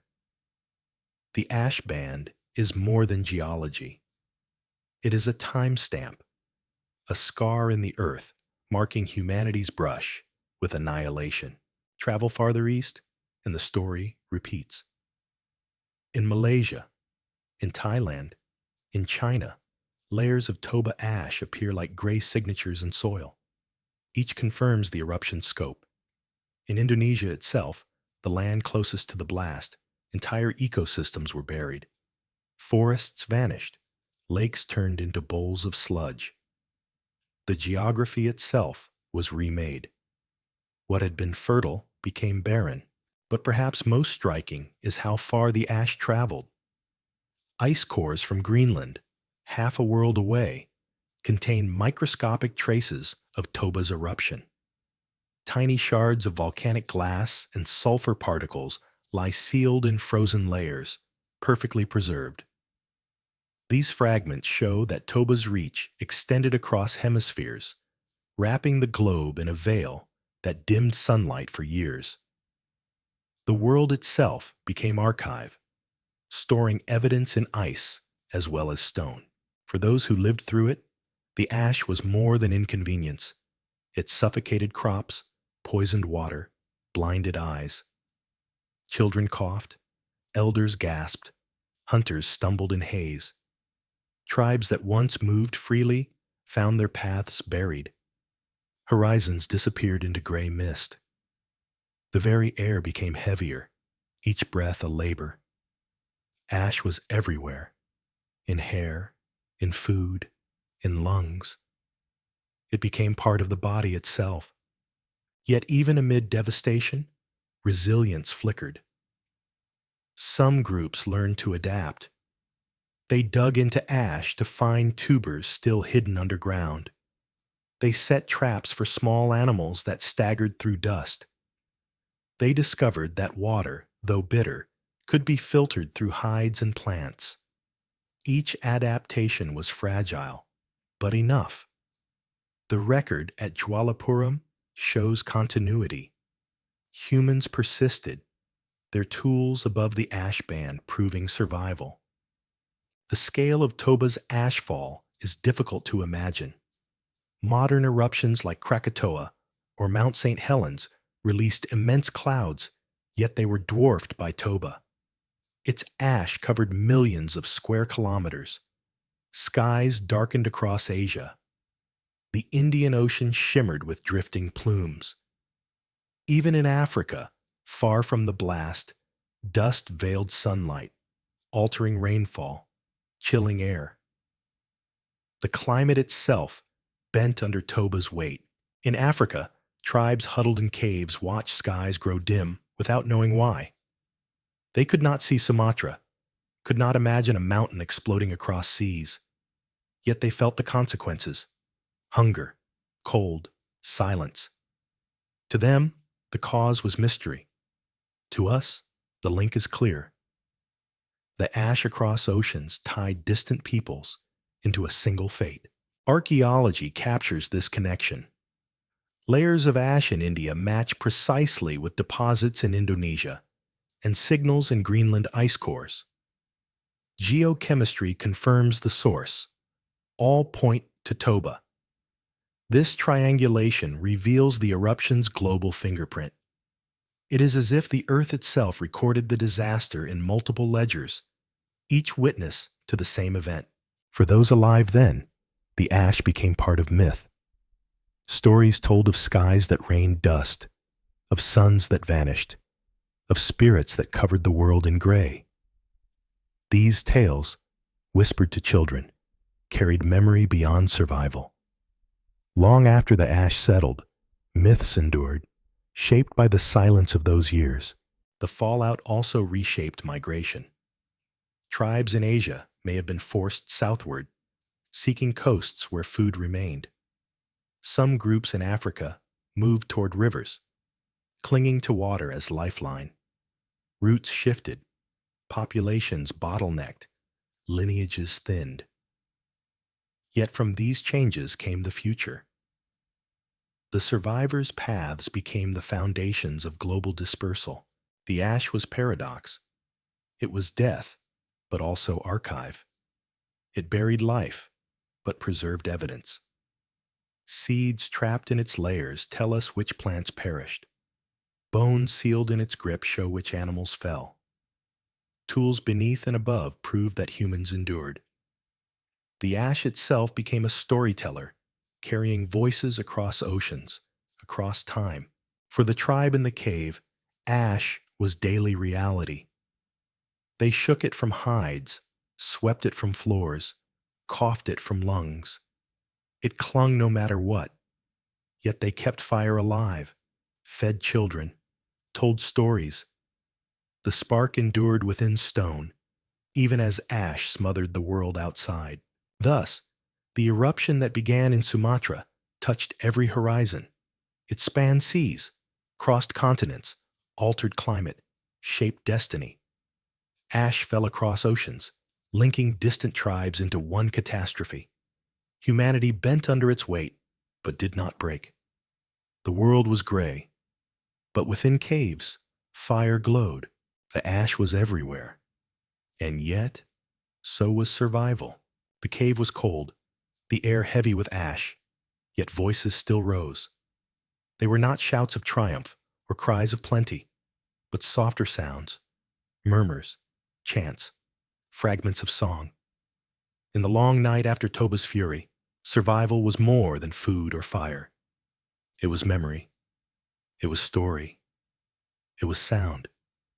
Against silence, humans sang. The first songs were simple. A mother crooned to a child, syllables without grammar, sounds rising and falling like waves. The melody was not planned, but instinctive. comfort embodied in tone. The child pressed closer, eyes heavy with sleep, soothed by rhythm, even in hunger. Others listened, the fire crackling in counterpoint. In that moment, sound became more than communication. It became medicine.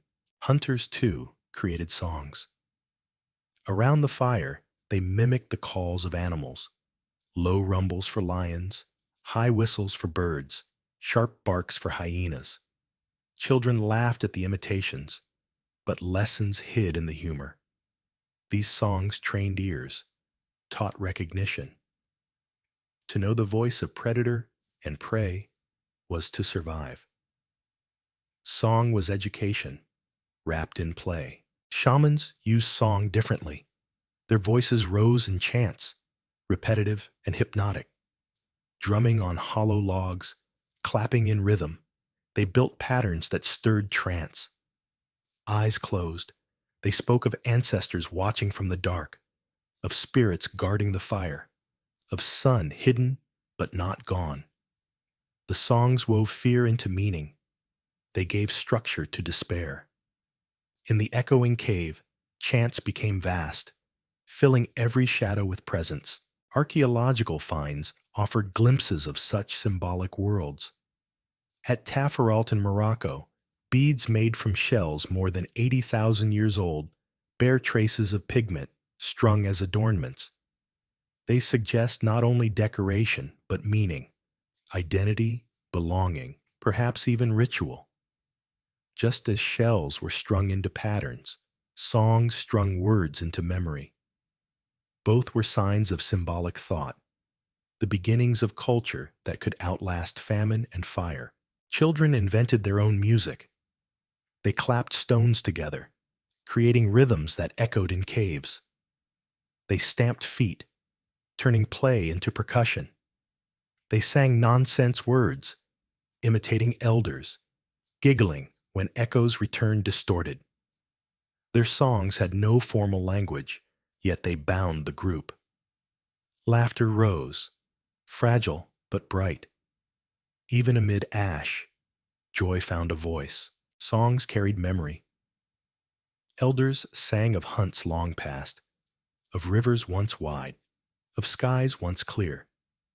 The younger listened, their minds building pictures of a world they had never seen. Through song, history endured. Through melody, knowledge was passed. Where writing did not exist, where drawings were scarce, sound became archive. Survival demanded not only food, but continuity, and song was its vessel. The silence outside made song more precious. Nights were vast, filled with nothing but wind and distant growls. Within caves, voices rose in defiance. Every note was proof of life. Every chant was a spark. The tribe could not control the sun or the ash, but they could control sound. They could make silence answer. Science suggests that music and language co-evolved. The neural pathways that process melody also shape speech. The earliest humans who sang may also have been laying foundations for complex language. To comfort a child with song was to begin grammar. To chant in ritual was to shape narrative. The long night forced this development, sharpening sound into survival. Some songs became rituals. Before hunts, hunters beat sticks against stone, chanting in unison, building courage. Before burials, mourners sang laments, syllables stretched into sorrow. Before sleep, mothers hummed lullabies, wrapping children in rhythm. These songs became traditions, repeated night after night, carried generation to generation. They turned survival into culture. Archaeologists studying bone flutes from later eras see continuity.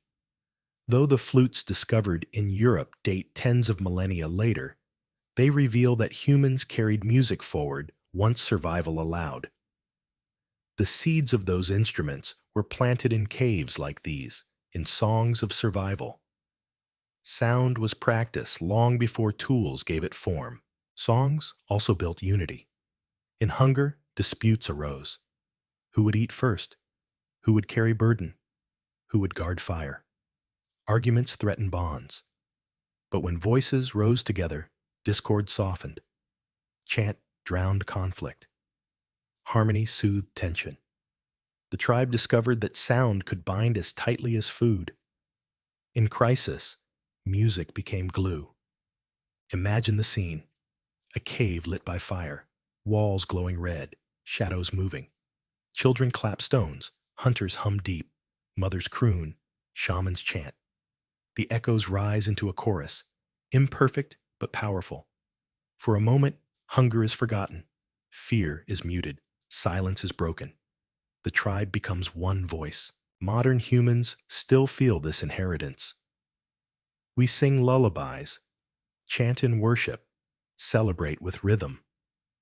These instincts trace back to Toba's shadow, to caves where song was survival. Music is not luxury, but lineage, a memory of the long night when voices kept the fire alive. As dawn approaches, the songs fade. Embers glow.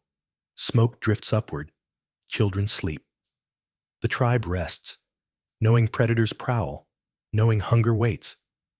But they rest with echoes in their ears, melodies woven into dreams. Even in weakness, they carry sound. Even in silence, they remember song. Thus, amid ash and famine, humanity discovered resilience not only in body, but in voice. Songs became survival. They carried memory, comfort, courage. They were sparks no ash could smother. In the darkest night, humanity sang.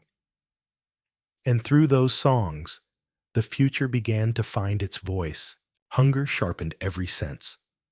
The tribe had endured months of ash and silence, surviving on scraps, roots, and small prey. Yet their bodies cried out for more. They needed meat, fat, marrow, the sustenance that once flowed from herds now dwindling. But as the volcanic winter stretched on, the great animals of the plains grew fewer. The mammoths, the bison, the great elk, all were waning. Once, these herds had seemed eternal. Their thunderous migrations shook the ground, rivers of flesh moving across grasslands. Hunters could wait at passes and watch them flow, choosing the moment to strike. The sky had been alive with dust kicked by hooves, the air filled with musk and breath. To see them was to know abundance. But now, the plains were empty. Ash choked grasslands, streams ran shallow, and the giants starved. Carcasses lay scattered, ribs exposed, eyes dim. Each one lost was another thread cut from the fabric of life. The tribe set out anyway. Spears sharpened, stomachs hollow, they followed faint tracks across ash. Their target was desperate too. A mammoth weakened by hunger, separated from its herd. The animal staggered as it walked, its breath visible in cold air, its steps heavy. For hunters, this was both opportunity and risk. A mammoth could kill with a single charge, crush with a single step. To approach was to gamble. But hunger left no choice. The hunt began with fire. The tribe gathered dry wood, scarce but vital, and lit torches. They spread wide, circling the beast. The mammoth lifted its trunk, trumpeting in alarm, eyes rolling. Ash swirled as it stamped, but its body trembled with weakness. The hunters advanced, waving fire, shouting, spears raised. The animal turned, searching for escape, but the ring closed tighter. Spears flew, striking hide, embedding shallowly. Blood seeped, steaming in cold air. The mammoth bellowed, charging, scattering hunters. One fell, nearly trampled, but others distracted it with torches. Again and again they struck, until the giant faltered. At last, With a final cry that echoed across empty plains, it collapsed. Silence followed. The hunters stood still, their chests heaving, hearts racing. They approached cautiously, striking again to be sure. Then relief erupted. Shouts, laughter, tears. For the first time in months, they had meat enough for all. The children would eat. The elders would live. The fire would burn brighter. For a moment, abundance returned. Archaeological evidence preserves such moments. At sites across Europe and Asia, mammoth bones bear cut marks from stone tools, fractures from deliberate blows to extract marrow. Some skeletons show patterns of spear wounds, consistent with coordinated hunts. These bones are forensic proof of scenes like this. Tribes risking everything for giants, succeeding against odds. The marks of flint on bone are the signatures of survival. The tribe worked quickly. Knives of stone sliced through thick hide. Hands plunged into steaming flesh, cutting slabs, carving fat. Marrow was cracked from bones, brain scooped from skull. Every part was used. Hide for shelter, sinew for binding, bone for tools, meat for fire. Nothing wasted. Children watched with wide eyes, their mouths watering at the smell. They would eat tonight. They would live. The fire became feast. Meat roasted, fat dripping, filling the cave with rich smoke. For the first time in memory, bellies filled. Laughter rose, songs echoed, spirits lifted, hope returned. The mammoth had given life, and in gratitude, shamans whispered thanks to its spirit. The tribe knew survival demanded killing, but they also knew respect. To live without reverence was to invite despair. Yet even as they feasted, unease lingered. Such hunts grew rarer. Herds had dwindled. Each success was followed by longer hunger. Predators scavenged carcasses, fighting humans for scraps. Sometimes, the tribe arrived too late, finding only bones picked clean. Sometimes, the animals were too strong, and hunters returned injured, or not at all. Each hunt was a wager against extinction. Forensic clues tell of these failures too. Human skeletons from this era show broken bones, consistent with trampling, ribs crushed, skulls fractured. Some healed, evidence of care. Others did not. These injuries remind us that survival was costly, that triumph was never guaranteed. Every mammoth hunted carried a price in blood. The decline of herds was not only disaster, but omen. Extinction whispered through empty plains. The great animals that had shaped human life for millennia were disappearing. Mammoths, mastodons, giant elk, each year fewer, each hunt harder. The tribe could not know the term extinction, but they felt its truth in hunger. The world was changing. Giants were leaving. In the cave, children listened to stories of hunts long past, when herds blackened horizons. They could not imagine such abundance. For them, giants were legends, rare encounters, creatures of myth.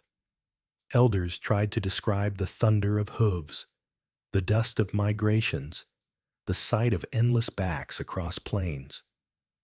But to children, it was dream more than memory. Modern archaeology confirms this transition. Sites that once held masses of bones show declines in later layers. Tools shift towards smaller prey. Diets broaden to roots and fish. Humanity adapted as herds waned. But in that adaptation lay loss. The world of giants slipped away, leaving echoes in myth and memory. Still, the tribe endured. Each hunt, each feast, each survival became another thread in resilience. The mammoth hunt gave hope, even if fleeting. The hide warmed children. The fat burned in lamps. The bones became tools, points, ornaments. The animal lived on in every form. Its gift was total, its sacrifice remembered. Shamans told stories by firelight. The mammoth as ancestor, the mammoth as guardian, the mammoth carrying the world on its back. These tales gave meaning to death, transforming hunger into gratitude. Children listened, eyes shining in flickering glow. They would remember not only the meat, but the myth. The waning herds were tragedy, but also transformation. As giants declined, humans learned to adapt, to diversify, to innovate. This flexibility would define their future, allowing survival long after mammoths vanished. The bottleneck forced creativity. Extinction shaped resilience. Imagine that night. The tribe gathered close, bellies full, fire roaring, laughter echoing. Outside, ash still fell. Predators prowled, herds dwindled. But inside, life flourished for a brief moment. The mammoth had given them days, perhaps weeks, of strength. From that strength would come more hunts, more stories, more survival. The herds were waning, but humanity endured. The giants might fade, but the fire would not. In the long night after Toba, survival demanded more than food and fire. It demanded meaning. For the scattered bands of Homo sapiens, rituals provided that meaning. Around fire and within caves, gestures of reverence bound people together, reassuring them that life, even fragile, carried purpose. Yet in this dark age, even rituals were vulnerable, and sometimes they broke. The tribe had carried rituals across generations. When a child was born, ochre was pressed on skin, marking life with color. When a hunter died, bones were buried with shells or beads, offerings for a journey beyond.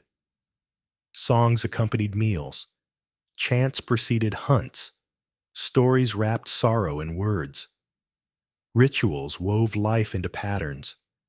They turned chaos into rhythm. But hunger and ash tested even these.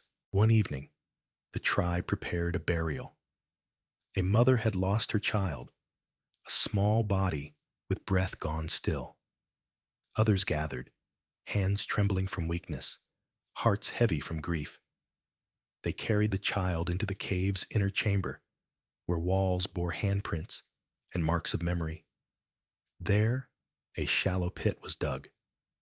Ochre was crushed, mixed with water, brushed across the child's face. Shell beads were placed beside the body, tokens of love. Elders began to chant, their voices low, echoing through stone. But the ritual faltered. Outside, predators growled. Inside, the fire dimmed as ash clogged air. The chant broke as hunters rushed to the entrance, spears raised. Hyenas lurked in the darkness, drawn by the smell of death. The burial paused. Mothers clutched children. Shamans shouted for calm, but the rhythm was lost. Fear intruded where reverence had stood. The ritual was broken. Archaeological evidence preserves echoes of such moments. In sites across Africa and the Levant, ochre-stained bones from burials show deliberate ritual. Yet many graves are shallow, disturbed, incomplete, suggesting hurried ceremonies, interrupted by danger or necessity. At Kafze Cave, ochre marks on bones testify to reverence, but skeletal positions hint at haste. These finds reveal not only belief, but its fragility. The burial resumed after predators retreated, but the song did not return. The ochre was smeared quickly, stones placed over the small body, fire rekindled. Grief remained, but ritual had been fractured by survival. The people wept silently, knowing they had failed to give full honor. Yet even broken, the ritual mattered. The act itself, however rushed, was defiance against oblivion. Rituals served more than mourning. They structured daily life, marked transitions, gave voice to fear. Shamans led dances before hunts, invoking spirits to guide spears. Elders told myths during meals, linking present to past. Even laughter had ritual, punctuating stories at night. These gestures kept despair at bay. But as hunger deepened, as predators pressed, as ash fell, rituals thinned. Some nights there was no song, no chant, no dance. The silence of survival drowned the rhythm of meaning. Yet when rituals faltered, people felt the loss keenly. Children asked why the song stopped, why ochre was not painted, why ancestors were silent. Parents struggled for answers. Without ritual, grief grew heavier, fear more profound. Ritual was not luxury. It was necessity of spirit, as vital as food and fire. Its breaking was another wound. Science interprets this in material traces. Burials with ochre, beads, and offerings represent continuity of ritual. But gaps in archaeological record, sparse adornments, incomplete ceremonies suggest times of stress. Forensic anthropology reads these as cultural bottlenecks, moments when meaning faltered just as population did. Rituals, like genes, pass through narrow gates, reshaped by survival. The tribe struggled to hold on. One night, shamans attempted to restore rhythm. They lit extra torches, painted walls with ash, drummed with stones. They led chants that rose louder, commanding silence from fear itself. For a moment, the ritual lived again. Children clapped, women swayed, hunters stamped feet. The cave trembled with sound. Hope surged. Yet as the chant rose, hunger interrupted. An elder collapsed, too weak to stand. The song faltered again. Survival intruded once more. The broken ritual became symbol of the era. Humanity clung to meaning, yet meaning slipped under weight of need. Rituals fractured, but never vanished. Even in broken form, they persisted. A smear of ochre, a whispered song, a stone placed carefully. Each was fragment, but fragments endure. One can imagine future archaeologists uncovering such fragments. Beads scattered near bones, pigment smudged on stone, graves shallow but deliberate. To them, it speaks of resilience. Even when ritual broke, humans still tried. Even amid famine and fear, they reached for reverence. For the tribe, the broken burial haunted memory. Elders told children of it, warning that predators could intrude even on sacred moments. Yet they also insisted that the child was honored, that ancestors understood intention. Story itself repaired ritual. Through telling, meaning was restored. In time, rituals adapted. They grew simpler, faster, more guarded. Songs shortened, burials hurried, dances confined to caves. Adaptation kept meaning alive, even when broken. The human spirit refused to surrender entirely. Modern humans still echo this. Funerals, songs, stories. We preserve them even in crisis, even in war, even in disaster. These instincts trace back to Toba's shadow, to caves where rituals broke but were remade. Our need for meaning is ancient, older than abundance, strong enough to endure extinction's shadow. Thus, the story of the broken ritual is not one of failure, but of resilience. To mourn in haste is still to mourn. To chant interrupted is still to chant. To smear ochre, even quickly, is still to mark memory. Meaning survived, though fractured. And through it, so did humanity. The broken ritual reminds us that survival is more than breath. It is also belonging, remembrance, reverence.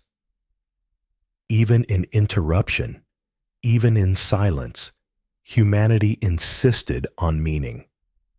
And from those fragments, the spirit endured.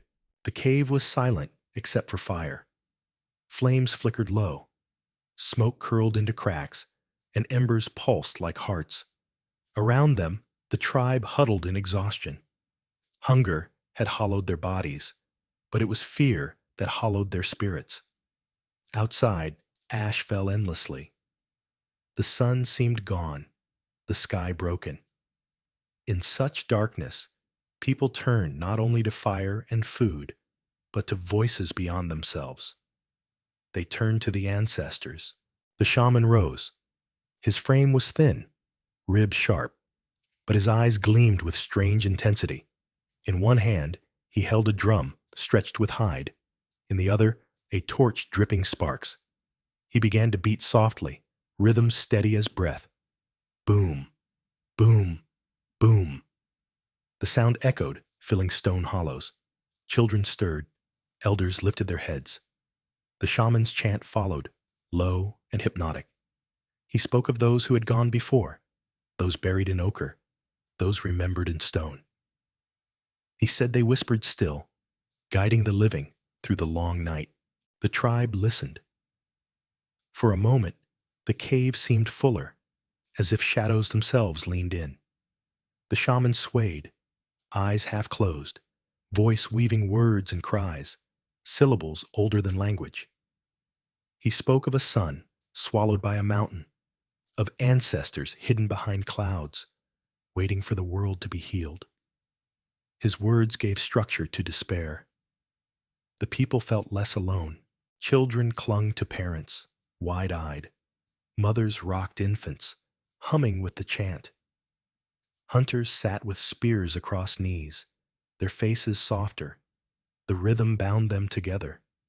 It was not only story, but presence. In chant, the ancestors returned, whispering through the shaman's lips. Archaeological traces hint at such moments. In sites across Africa, engraved stones bear motifs of circles and rays, early symbols that some interpret as sun or star. These scratches, deliberate and repeated, suggest that humans sought meaning in light even when light was gone. Just as the shaman spoke of hidden suns, the stones preserve humanity's search for cosmic guidance. The chant deepened. The shaman spoke of dreams. He told of journeys beyond flesh, where hunters met ancestors in visions, where children spoke with spirits in sleep. Dreams, he said, were doors. In hunger, in fever, in trance, people crossed those doors. They brought back whispers of guidance. The tribe listened, believing. In a world stripped of certainty, dreams became maps. One hunter shared his dream. He had seen a river flowing with light, and beyond it, herds grazing under clear skies. The shaman nodded, saying this was promise, that the sun would return, that ancestors showed the path to survival. Hope flickered in faces. Dreams became prophecy. Prophecy became strength. At night, children whispered to each other that they could hear ancestors in wind, in crackling fire, in the dripping of cave water. They listened closely, finding comfort in echoes. Elders encouraged this, saying the ancestors spoke most often to the young, whose ears were still open. Thus, fear became wonder. Silence became presence. Forensic traces align with this transformation. Burials adorned with ochre, shells, or beads suggest belief in journeys beyond death. These gestures imply that the dead were not gone, but continued in unseen realms. To leave tokens was to equip them, to honor them, to ask their whispers in return. The archaeological record is thin but powerful, evidence that belief itself was survival. The shaman's chant rose louder. He stamped feet, sparks flying. Shadows leapt on walls, twisting into shapes of animals and spirits. Children gasped, pointing. Elders bowed heads. The cave became theater, every surface alive with vision. In that moment, the ancestors were not only whispers, they were visible, embodied in flame and shadow. Then the chant softened again, fading to whispers. The shaman spoke of vigilance, of unity, of keeping fire alive. He warned that ancestors watched always, and neglect would anger them. The tribe nodded, taking strength from the idea that they were observed, guided, judged. Responsibility became sacred. To feed fire was not only necessity, it was devotion. One mother pressed her child's hand to the wall, tracing cracks like rays of sun. She whispered that ancestors would see, that the child would be remembered. The child smiled faintly, comforted. In small acts like these, whispers became bonds. Modern science suggests that rituals like this strengthened cohesion, shared belief-bound groups, made cooperation easier, gave resilience in crisis. To imagine ancestors watching was to feel accountable, less alone. In a bottleneck world, such unity could decide survival. The whispers shaped myth, tales of hidden suns, of spirits behind clouds, of ancestors returning in dreams would echo for generations. Later cultures would tell of gods who died and rose, of suns swallowed and reborn, of ancestors guiding from beyond. Seeds of those myths were planted here, in caves filled with ash and hunger, in whispers of ancestors. As dawn approached, the shaman ended his chant. He scattered ashes into fire, sparks flaring. He told the tribe that ancestors promised endurance, that though numbers were few, the line would not break. The people exhaled, spirits lighter. Hunger remained, but despair eased. They lay down, closing eyes with faith that the whispers would guard them. Archaeologists, unearthing engraved stones, ochre-stained burials, and bead ornaments, interpret them as evidence of symbolic thought. Yet beyond symbol, they are echoes of whispers, fragments of belief systems that kept despair at bay. They show that humanity survived not only with body, but with imagination, with connection to unseen. The night ended, ash still falling, sun still dim. But within the cave, fire glowed, voices softened, children dreamed. And in those dreams, perhaps ancestors truly spoke, guiding fragile lives through darkness. The whispers of the ancestors had no sound in the material world, but they were loud enough to carry humanity forward. Fire had always been ally. It warmed cold nights, turned meat into nourishment, kept predators away. But in the age after Toba, fire was no longer only friend. It scarred as well as saved. The eruption itself had burned the land, searing forests into wastelands, boiling lakes, charring animals where they fell. In its shadow, humans bore marks of that same violence. The age of ash was also the age of scars. The first were burns. Ash storms carried embers that clung to skin, leaving blisters. Children stumbled too near flames, their feet seared. Hunters, blinded in the haze, sometimes fell into their own fires. Flesh burned, leaving raw wounds that healed into ridges. In caves, firelight revealed these marks. Lines twisting across arms, patches of skin hardened into leathery tissue. They were painful, but they were also badges. Each scar was proof of survival. Archaeological evidence preserves echoes of these wounds.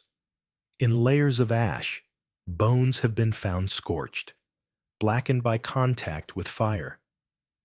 Some belong to animals consumed in pyroclastic flows, others to humans caught at the edge of disaster. Forensic analysis shows heat fracturing, warping skeletal structure, evidence of death by flame. Yet other remains show healing. Charred bone with signs of regrowth, proof that victims survived burns long enough for scars to form. These are among the oldest forensic testimonies of fire's double role: destroyer and preserver. The second kind of scar came from stone and bone. Hunts grew desperate, prey larger and more dangerous. Mammoths, bison, aurochs, they did not fall easily. Spears sometimes failed. Hunters were struck down, gored by horns, trampled by hooves. Bones snapped, ribs cracked, skulls fractured. The injured screamed, carried back to caves if they lived at all. There, others bound wounds with hides, splinted limbs with branches, soothed pain with chants. Some survived, limping for life. Others did not. The ground outside caves received them. Ochre pressed onto broken bodies. Science reads these injuries clearly. Prehistoric skeletons reveal healed fractures, femurs broken and refused, spines curved from trauma, arms shortened by accident. These survivors could not have endured alone. They lived because the tribe carried them, fed them, sheltered them. Cooperation was carved into bone as surely as pain. The scars tell us that survival was collective. Without care, humanity would not have endured the bottleneck. Some scars were invisible, hidden within. Smoke-filled caves, inflaming lungs. Children coughed endlessly, their ribs heaving. Elders wheezed, their breath shallow. Infections followed burns and breaks, leaving fever as another predator. Shamans applied poultices of ash and herbs, whispered chants to soothe spirits, but medicine was fragile. Many died slowly, their suffering another lesson etched into memory. One night, a hunter returned from pursuit of a wounded bison. Blood streaked his leg, bone visible beneath torn flesh. Others carried him into the cave, laying him by the fire. They pressed hides against the wound, applied heated stones to cauterize. His screams filled the chamber, echoing like thunder. The treatment saved him, but the scar never faded. For the rest of his life, he limped, his body a reminder of both danger and endurance. Archaeological findings confirm such scenes. In Europe and Africa, skeletons show severe trauma, yet extended survival. Broken bones fused crooked, joints deformed, spines bent. These individuals lived months or years after injury, impossible without care. Each healed wound is evidence of compassion as strategy. The scars are more than personal. They are communal. Children bore scars too. Falls in rocky caves, burns from fire, sickness from ash, each left its trace. Some died, their small bones buried with ochre. Others healed, their growth stunted, but their lives continuing. Parents saw scars as symbols, marks of survival given by ancestors, signs that their children had endured the trial of fire. Myths grew around them. Shamans declared that those marked by fire were closer to spirits, chosen to hear whispers in dreams. The tribe transformed pain into meaning. The eruption itself had scarred the earth. Rivers rerouted, valleys filled with ash, mountains reshaped. Everywhere the people walked, they saw scars of landscape. Blackened forests, stone cracked by heat, plains littered with carcasses. Their own bodies mirrored the land. Humanity and earth carried scars together. Survival meant learning to live with them. At night, around fire, stories grew. Elders traced lines on their arms, saying, "This is where the mountain touched me." Children listened with awe, seeing scars as stories written on flesh. Hunters compared wounds, laughing grimly at misfortunes. Scars became currency of memory, proof of endurance, lessons embodied. Forensic anthropology interprets this as cultural resilience. Healed trauma shows not only survival, but adaptation. The injured contributed in other ways: teaching, storytelling, guarding fire. Scars redefined roles. A man who could no longer hunt taught children to flake stone. A woman who could no longer walk far preserved stories, keeping memory alive. Pain reshaped duty, but did not erase worth. The scars of fire were not only physical, fear etched into minds. Children grew cautious, eyes wide at every shadow. Mothers flinched at predator cries. Hunters dreamed of beasts trampling, of flames consuming. Trauma became inheritance, shaping behavior long after wounds healed. Yet even this was survival. Fear kept them vigilant, cautious, ready. Scars of mind joined scars of body to forge resilience. One burial from this era preserves the duality. Archaeologists discovered bones with a healed femur fracture buried with ochre and beads. The person had survived long after crippling injury, only to die later of unknown cause. The burial itself, careful and adorned, shows reverence. The community valued not only strength, but endurance, not only victory, but survival marked in scar. The grave whispers across time. Scars were not shame, but honor. The tribe carried these lessons forward. Every scar was a story, every healed wound a testament. Children were taught to respect the marked, to listen to their wisdom. Shamans traced scars in ritual, linking them to spirits of fire and earth. Memory and myth intertwined until scars became sacred, badges of endurance. Modern humans inherit this legacy. Our bodies still heal in the same patterns. Our bones still fuse with the same crooked strength. Our minds still carry fear of fire, predator, darkness. These instincts are not weakness. They are echoes of survival in the age of scars. As dawn broke after another long night, the tribe stirred. Some limped, some wheezed, some bore fresh wounds, yet all rose. They faced hunger, predators, ash, silence, but also fire, family, memory. They carried scars, but scars meant they had lived. The eruption had tried to erase them. The world had tried to crush them. Yet they endured. The scars of fire were painful, but they were also proof. Proof that humanity had walked through flame and not vanished. Proof that weakness could become strength, that wounds could become wisdom. Proof that even in the darkest age, life could endure. Thus, the story of scars is not only suffering, it is also defiance. To carry a scar is to say, I was hurt, but I remain. To heal is to refuse extinction. In the age of Toba, scars became humanity's most enduring scripture, written not on stone or cave wall, but on flesh and bone. The ash still fell, the skies still dimmed, but a decision stirred among the survivors. They could no longer remain where hunger gnawed endlessly and predators pressed closer. The land that had once sustained them was broken. If humanity were to endure, it would not be by staying. It would be by moving. The narrow escape had begun. The choice to leave was not simple. Home, even in hardship, carried memory. Graves lay behind. Walls bore handprints. Fire had warmed those caves. But food was gone. Rivers ran shallow and bitter. Grasslands were dust. Herds vanished. To remain was to wither. The elders, gaunt but wise, urged movement.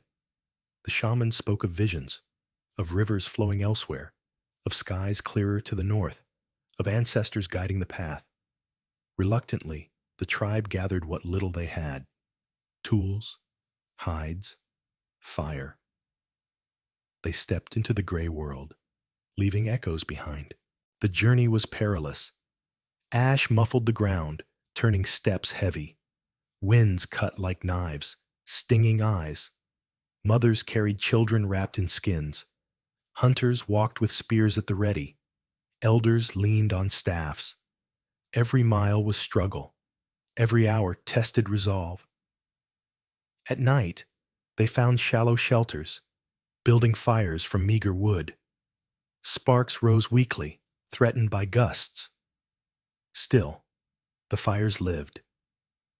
Fire had become more than warmth. It was continuity, a piece of home carried forward. Archaeology preserves this migration in stone. Along routes from East Africa into the Middle East, obsidian blades and flakes appear in sequences that trace movement. These tools, sharp and deliberate, are markers of human footsteps stretching into new lands. Their spread is evidence of journeys begun in desperation, narrow escapes recorded not in story, but in stone. Hunger remained companion. Game was scarce, plants stunted, hunters set traps, foragers dug tirelessly. Sometimes they succeeded, often they did not. Children whimpered, elders stumbled, yet they pressed onward, driven by instinct as much as hope. To stop was to die. To move was at least to try. The land itself seemed to push them, barren and unyielding behind, uncertain but promising ahead. Predators stalked them still. Lions shadowed the group. Hyenas trailed. Wolves prowled. But the tribe learned vigilance. Fires were lit at both ends of camp. Guards kept spears at the ready through night. Songs rose as warning, chants echoing across ash plains. Predators grew cautious, retreating into dark. Even in weakness, humanity wielded fire and sound as weapons. Survival lay in unity. The path carried them through valleys where rivers once ran wide, but now trickled feebly. In some places, ash piled so deep it swallowed footprints within moments. In others, wind carved dunes, reshaping land beyond recognition. Hunters relied on memory of stars, though stars were dimmed, barely visible through haze. When skies cleared faintly, shamans declared it a sign. Ancestors opening the way. The people walked faster, hope rekindled with each glimpse of light. Along the journey, bodies gave out. An elder collapsed, breath shallow. The tribe gathered, pressed ochre to his skin, whispered farewell. They buried him beneath stones, fire smoke drifting upward as tribute. Then they moved on, carrying grief, but also determination. Survival demanded sacrifice. To stop for too long was to join the dead. Science reads these struggles in the genetic record. The bottleneck left humanity with startlingly low diversity, evidence of small groups moving under strain. Yet traces of their passage appear in tools across regions, obsidian and flint, flaked in styles consistent across thousands of miles. These are the footprints of escape, the forensic trail of survival spreading outward from Africa. The journey forged resilience. Children learned to walk sooner, to carry loads. Hunters honed skill, striking swiftly at even the smallest prey. Mothers grew fierce, rationing food with iron resolve. Elders became memory keepers, telling stories each night to remind the tribe why they endured. Each role was vital. Each step carried weight. In the crucible of migration, humanity hardened. One evening, as the tribe camped near a stony ridge, lightning split the sky. Rain followed, cold, bitter, but cleansing. They lifted faces, drinking water as it fell, washing ash from skin. Children laughed, mouths open wide. For the first time in months, the taste of life returned. Shamans declared it blessing, proof the ancestors guided them. Spirits rose. They pressed forward with renewed strength. Archaeological layers preserve moments of respite. In campsites along migration routes, hearths contain remains of shellfish, suggesting tribes exploited coasts and rivers. Such finds reveal ingenuity. When land failed, they turned to sea. This adaptability, recorded in bone and shell, was key to survival. The narrow escape was not only endurance, but innovation. Still, fear haunted them. At night, whispers spread. What if the world had ended? What if no safe place existed beyond horizon? Shamans countered with visions of herds waiting, of rivers abundant, of sun returning. Belief was as necessary as fire. Without it, despair would consume them. The escape stretched on, weeks into months, months into years. Some groups vanished along the way, lost to hunger, disease, or predators. Others splintered, forging new paths. But enough endured. Each group that survived carried not only bodies, but memory, fire, and hope. Slowly, painfully, humanity spread outward. The bottleneck remained narrow, but the thread held. Modern humans bear this legacy. Our DNA, mapped across continents, shows the journey. From Africa into Arabia, from Arabia into Asia, from Asia across the world. The trail is faint but undeniable, a fingerprint of migration etched into bloodlines. It began in desperation, in ash, in narrow escape. For the tribe, each dawn was uncertain. Yet with every mile, the land shifted. Ash thinned in places, plants sprouted timidly, animals reappeared in small numbers. These glimpses of renewal fueled them. The world was not entirely dead. Somewhere ahead, perhaps, it still lived. The ancestors' whispers had not been lies. One night, as fire flickered in the cave mouth of their new camp, children asked the elder, "Why do we walk so far?" The elder answered softly, "Because to stop is to die. Because the ancestors lead us. Because the fire must live." The children nodded, understanding in ways beyond words. The narrow escape was not only about distance, it was about determination. Thus, humanity moved, step by fragile step, out of the shadow of Toba. Each footprint pressed into ash carried the weight of survival, the promise of future. The journey was harsh, the escape narrow. But it was enough. The Great Migration had begun. The story of Toba was not written only in ash or stone. It was written in blood. The eruption had thinned humanity to its narrowest line, a fragile thread stretched across continents. But that thread endured, and its mark remains within us. Every human alive today carries whispers of the survivors, encoded in genes, imprinted in cells. The body remembers what memory forgot.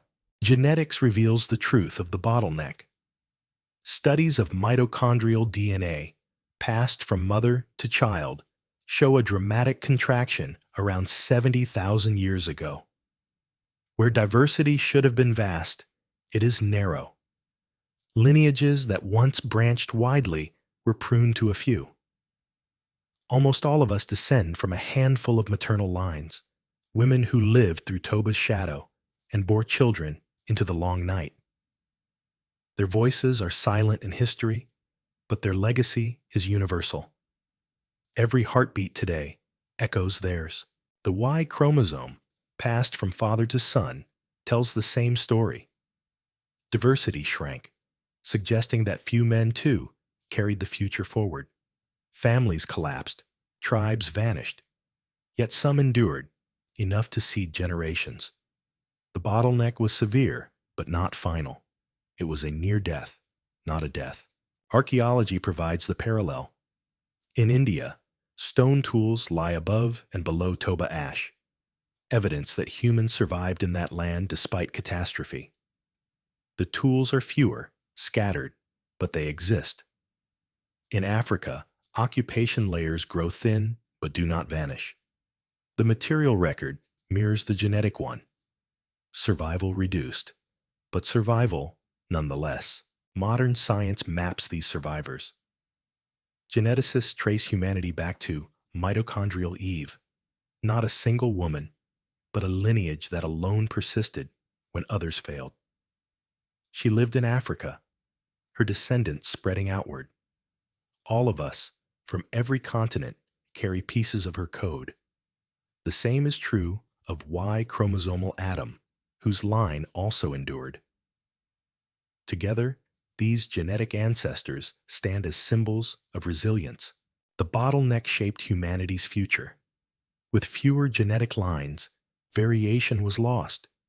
Diseases, traits, potentials vanished. Yet this reduction also bound humanity together. Despite differences of culture and appearance, beneath the surface, our DNA is strikingly alike. We are one family, closer than we might believe. The great dying unified us at the deepest level, forging kinship and survival. Imagine the survivors in their caves, thin, scarred, weary. They could not know that their children would populate the world, that billions would carry their genes. To them, each birth was fragile victory, each child a hope against extinction. Yet in their persistence lay the foundation of modern humanity. Every lullaby sung, every fire kept, every handprint on stone became part of our inheritance. Forensic genetics deepens the picture. Mutations accumulate slowly, like ticks of a clock. By counting them, scientists reconstruct timelines. These molecular clocks point back to the Toba era, confirming the contraction. The genetic silence of vanished lineages is as telling as the diversity that remains. It is the echo of loss inscribed in DNA. But genes carry more than numbers. They carry adaptations. Some survivors may have possessed traits that aided endurance, efficient metabolism for scarce food, resilience against cold, stronger immune response. These advantages, passed on, became foundations of resilience. Evolution is written in disaster as much as in abundance. Toba shaped not only who survived, but how we survive. Even culture leaves traces in genes. The cooperation that allowed care for the wounded, the sharing that preserved the weak, the rituals that bound tribes, all fostered survival. These behaviors influenced selection, favoring groups that held together. Genes and culture wove into one another, ensuring survival was collective.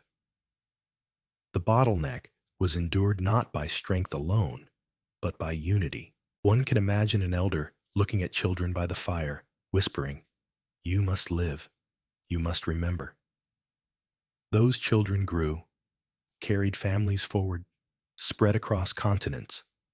Their genes flowed outward, generation by generation, until they filled the world. In every person today, from every land, those whispers remain, carried invisibly, but indelibly. Archaeologists uncover ochre-stained graves, shell beads, engraved stones, fragments of symbolic thought from this era. These artifacts show that the survivors were not only bodies, but minds, carrying culture as well as code. Genes carried biology. Artifacts carried meaning. Together, they defined humanity's persistence. The bottleneck also explains our unity in difference. Though cultures diverged, though languages multiplied, genetically, we are remarkably close. Compared to other species, humans have low variation. Cheetahs, also bottlenecked, show similar patterns. In us, this closeness binds every stranger as kin. The long night forged a single family. Science interprets this unity as both gift and vulnerability. A shared genome means resilience of connection, but also shared susceptibility. Epidemics may spread quickly among a species with little variation, yet our adaptability, cultural as well as genetic, counterbalances it. The survivors gave us not only their code, but their ingenuity. The Great Dying nearly erased us, but genes prove it did not. Instead, it sculpted us. It narrowed our path, but sharpened our focus. It left us scarred, but united. We are children of survivors, carriers of their strength. Modern humans seldom think of this inheritance. We live in cities, travel across skies, split atoms and sequence genomes. Yet beneath all, our blood carries the memory of caves, of ash, of hunger. Our very existence is proof that those few endured. The eruption of Toba ended lives, silenced tribes, narrowed lineages. But it did not end humanity. The survivors' genes became seeds of future. Their bodies perished, but their code flowed on, invisible rivers winding through time until it reached us. We are the survivors' song. We are their fire carried forward. We are their whispers in flesh. The genes of the survivors remind us that extinction was near, but not inevitable. They remind us that resilience is stronger than catastrophe, that life finds narrow paths, that endurance can outlast ash. From a few came all. From silence came chorus. From the bottleneck came us. The ash fell less heavily now.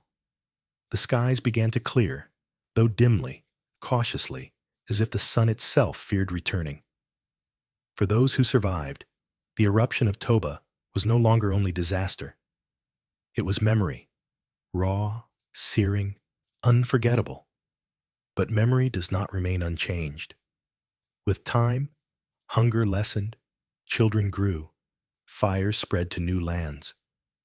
The eruption faded from lived terror into story, and story, repeated across generations, became myth.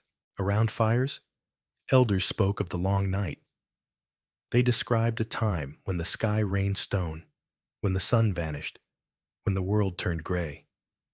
Children listened wide-eyed, shivering, though flames warmed their skin. To them, it was already legend. They had not seen the eruption. They knew only the aftermath, softened by survival. Memory was giving birth to myth. The stories grew with retelling. Shamans added details drawn from dreams. A mountain that swallowed the sun. Spirits angry with humankind. Ancestors who hid the light until people proved worthy again. Hunters described beasts that vanished forever. Giants turned to stone. Mothers told of children who carried fire in their hands, guiding tribes through darkness. These were not lies. They were memory translated into symbols, crafted to endure longer than fact. Archaeological echoes of such myths linger in art. In caves across Africa and Asia, concentric circles carved into stone resemble suns, often with rays reaching outward. Some scholars interpret them as cosmic motifs, perhaps memories of a vanished light. In later cultures, from Mesopotamian epics to Australian Dreamtime tales, stories of darkness, floods, and fire recur. Though separated by millennia, they may carry the same ancestral seed. The memory of Toba refracted into countless myths. As time stretched, myth carried power. Rituals drew upon it. Chants before hunts invoked the sun's return. Burials included ochre, symbol of blood and rebirth, echoing the red skies remembered from ash.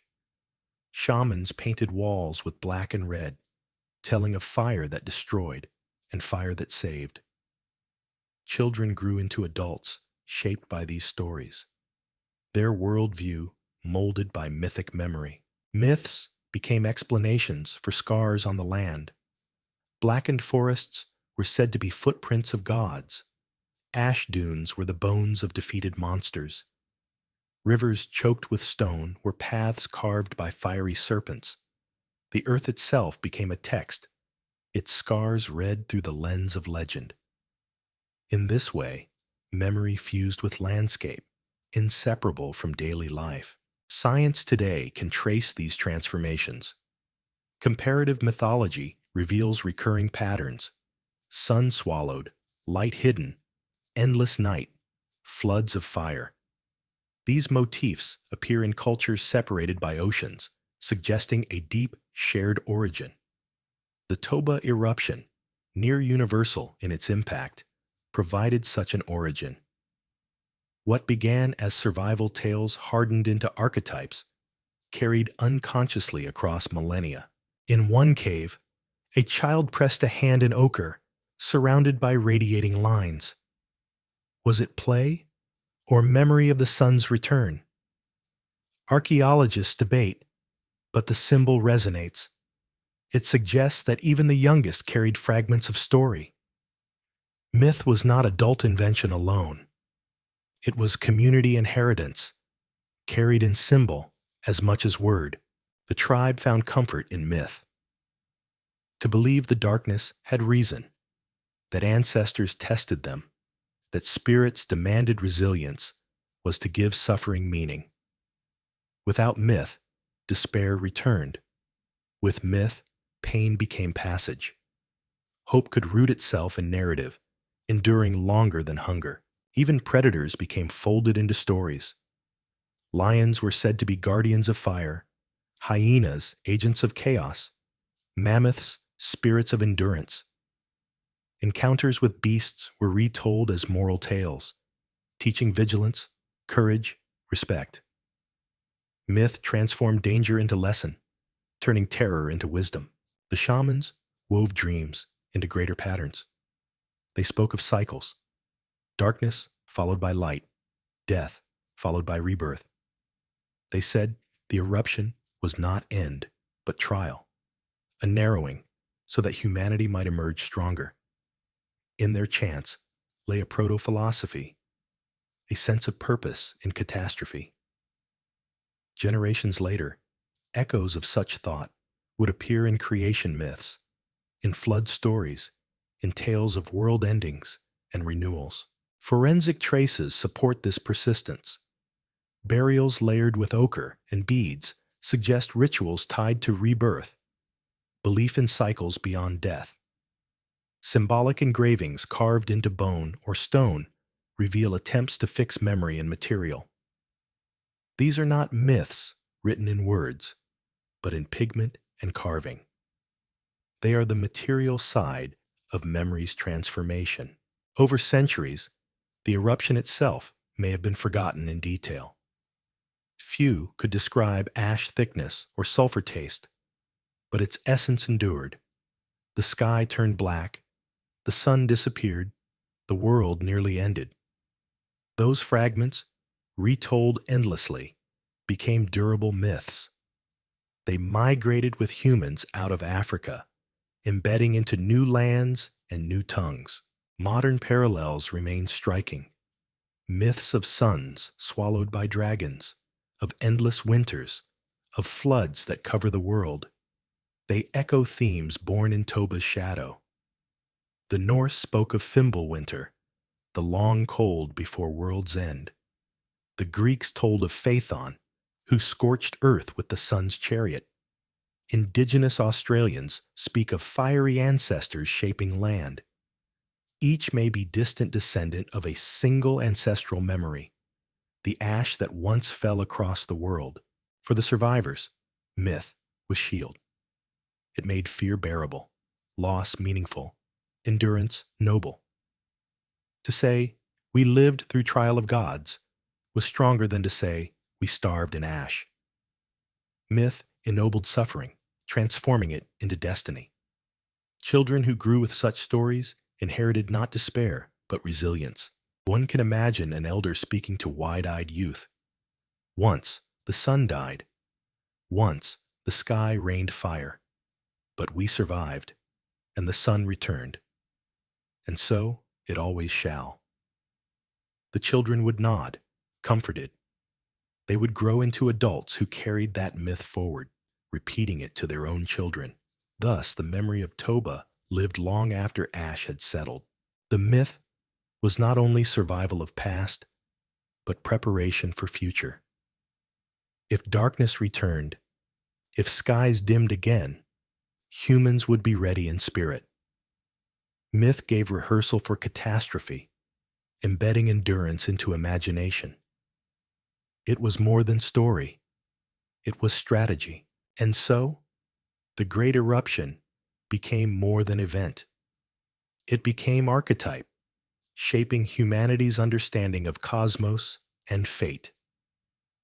Ash turned to symbol, pain turned to parable, memory turned to myth. The world had almost ended. Humanity had almost vanished. But in myth, the story was not one of extinction. It was one of trial, rebirth, renewal. The fire of meaning burned as steadily as the fire of survival. Thus, in the last echoes of Toba's shadow, myth was born. And through myth, humanity ensured that even catastrophe could not silence its voice. The long night ended slowly. The ash that had once fallen like endless rain began to thin. Skies brightened faintly, timid rays piercing gray veils. Plants sprouted in cautious green. Rivers ran clearer. Animals reappeared in trembling herds. Humanity, battered and diminished, stepped into this fragile dawn. From the brink of extinction, life pushed forward. From ashes, the future began. The survivors were few. Perhaps only a few thousand scattered across Africa and Asia. Their bodies carried scars. Their memories carried sorrow. Yet their persistence carried hope. Each child born was not just life, it was renewal. Each fire kept was not just warmth, it was continuity. They had passed through the narrowest gate in history. They emerged weaker in number, but stronger in spirit. Archaeological records preserve this transition. In southern India, beneath thick volcanic deposits, tools lie abundant. Above, tools return, fewer but steady. In Africa, cave layers show continuity, occupation thinned, but never erased. Hearths reignited, beads strung again, ochre painted anew. These fragments reveal that humanity did not vanish in silence. They endured, adapting, and slowly, the world adapted back. Genetics confirms the miracle. Modern humans carry the bottleneck in their DNA. Low variation compared to what might have been, a signature of survival through few.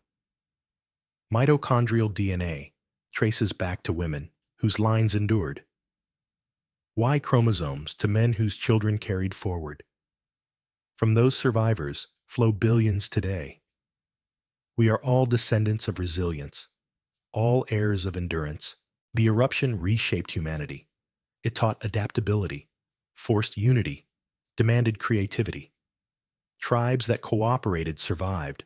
Those who fractured did not. Compassion became as vital as strength, memory as vital as food. To carry the injured, to bury the dead, to sing even when silent, these acts preserved spirit as much as body. The lessons of Toba became woven into our very identity. The scars of the eruption remained visible in land. Ash bands stretched across continents, sealed in lakes, embedded in ice. Even now, scientists trace Toba's fingerprint. Volcanic glass in Greenland, sulfur in Antarctic cores, thick deposits in Indonesia. The Earth remembers what humanity almost forgot. In those layers lies testimony of the greatest eruption in 2 million years. In us lies its legacy. From survivors came migration. Small groups pushed outward, north along the Nile, east across Arabia, south along coasts. They carried fire, tools, songs, myths. They followed rivers, seashells marking diets, obsidian blades marking trails. Archaeologists find these traces across continents: beads in Morocco, ochre in South Africa, tools in India, engravings in Europe. Each fragment is a footprint of expansion, a sign that humanity did not merely endure. It spread. With spread came diversity of culture, though bound by unity of ancestry. Myths of darkness, floods, and rebirth traveled with them, reshaped in new tongues. Rituals of ochre and burial persisted, adapted to new lands. The memory of Toba, though blurred, became part of human imagination forever. The survivors' genes flowed into all future generations. Every child born carried not only life, but resilience inherited from ancestors who endured ash and hunger. Evolution had sharpened them. Traits that favored endurance spread. Adaptability became hallmark of species. We learned to live in deserts, in forests, on coasts, in mountains. From the narrow escape came the wide expansion. One can imagine an elder, long after the skies cleared, telling children, "We survived the time of ash. The sun returned. Life always returns." The children would grow, their own children hearing the same. Generations later, the details faded, but the essence endured. Myth replaced memory, but the lesson remained. Humanity does not vanish easily. Science today proves their truth. Without Toba, humanity might have remained many lineages, scattered, distinct. With Toba, humanity was unified in survival. The bottleneck made us one family. Beneath differences of skin, language, and culture, our DNA is startlingly alike. We are kin more closely than we often admit. The eruption nearly erased us, but in sparing us, it bound us together. The ashes also preserved knowledge for modern science. By studying them, geologists reconstruct past climates, archaeologists trace ancient resilience, geneticists map human ancestry. The survivors did not know they carried future in their blood. Yet we know, reading the record they left in stone and flesh. Their endurance shaped civilization itself. From caves of ash rose villages, from villages cities, from cities civilizations. Fire once tended in trembling hands became hearths, kilns, forges. Songs once whispered in hunger became chants, then hymns, then music filling cathedrals and arenas. Myths of darkness became epics, scriptures, philosophies. The survivors did not build these things, but they carried the seed. Without their endurance, there would be no pyramids, no temples, no science, no art. Every triumph of humanity, agriculture, writing, exploration, technology, rests on their survival. The ships that crossed oceans, the rockets that crossed skies, the machines that read DNA itself, all are echoes of fires in caves, embers carried through ash. Civilization is the flowering of resilience planted in catastrophe. Even today, the story of Toba humbles us. It reminds us that our vast numbers, our towering cities, our global reach are fragile. We came within a breath of extinction. The earth does not need us. The mountain does not bend to us. Yet it also reminds us of strength. That even in near annihilation, humanity endured. That endurance, not dominance, defines us. The survivor's greatest legacy is not in genes alone, nor in tools, nor in myths. It is in possibility. They kept alive the chance for all that followed, for art, science, love, memory, discovery. Their survival was the seed of every future. We are that future. So the story ends where it began, with fire.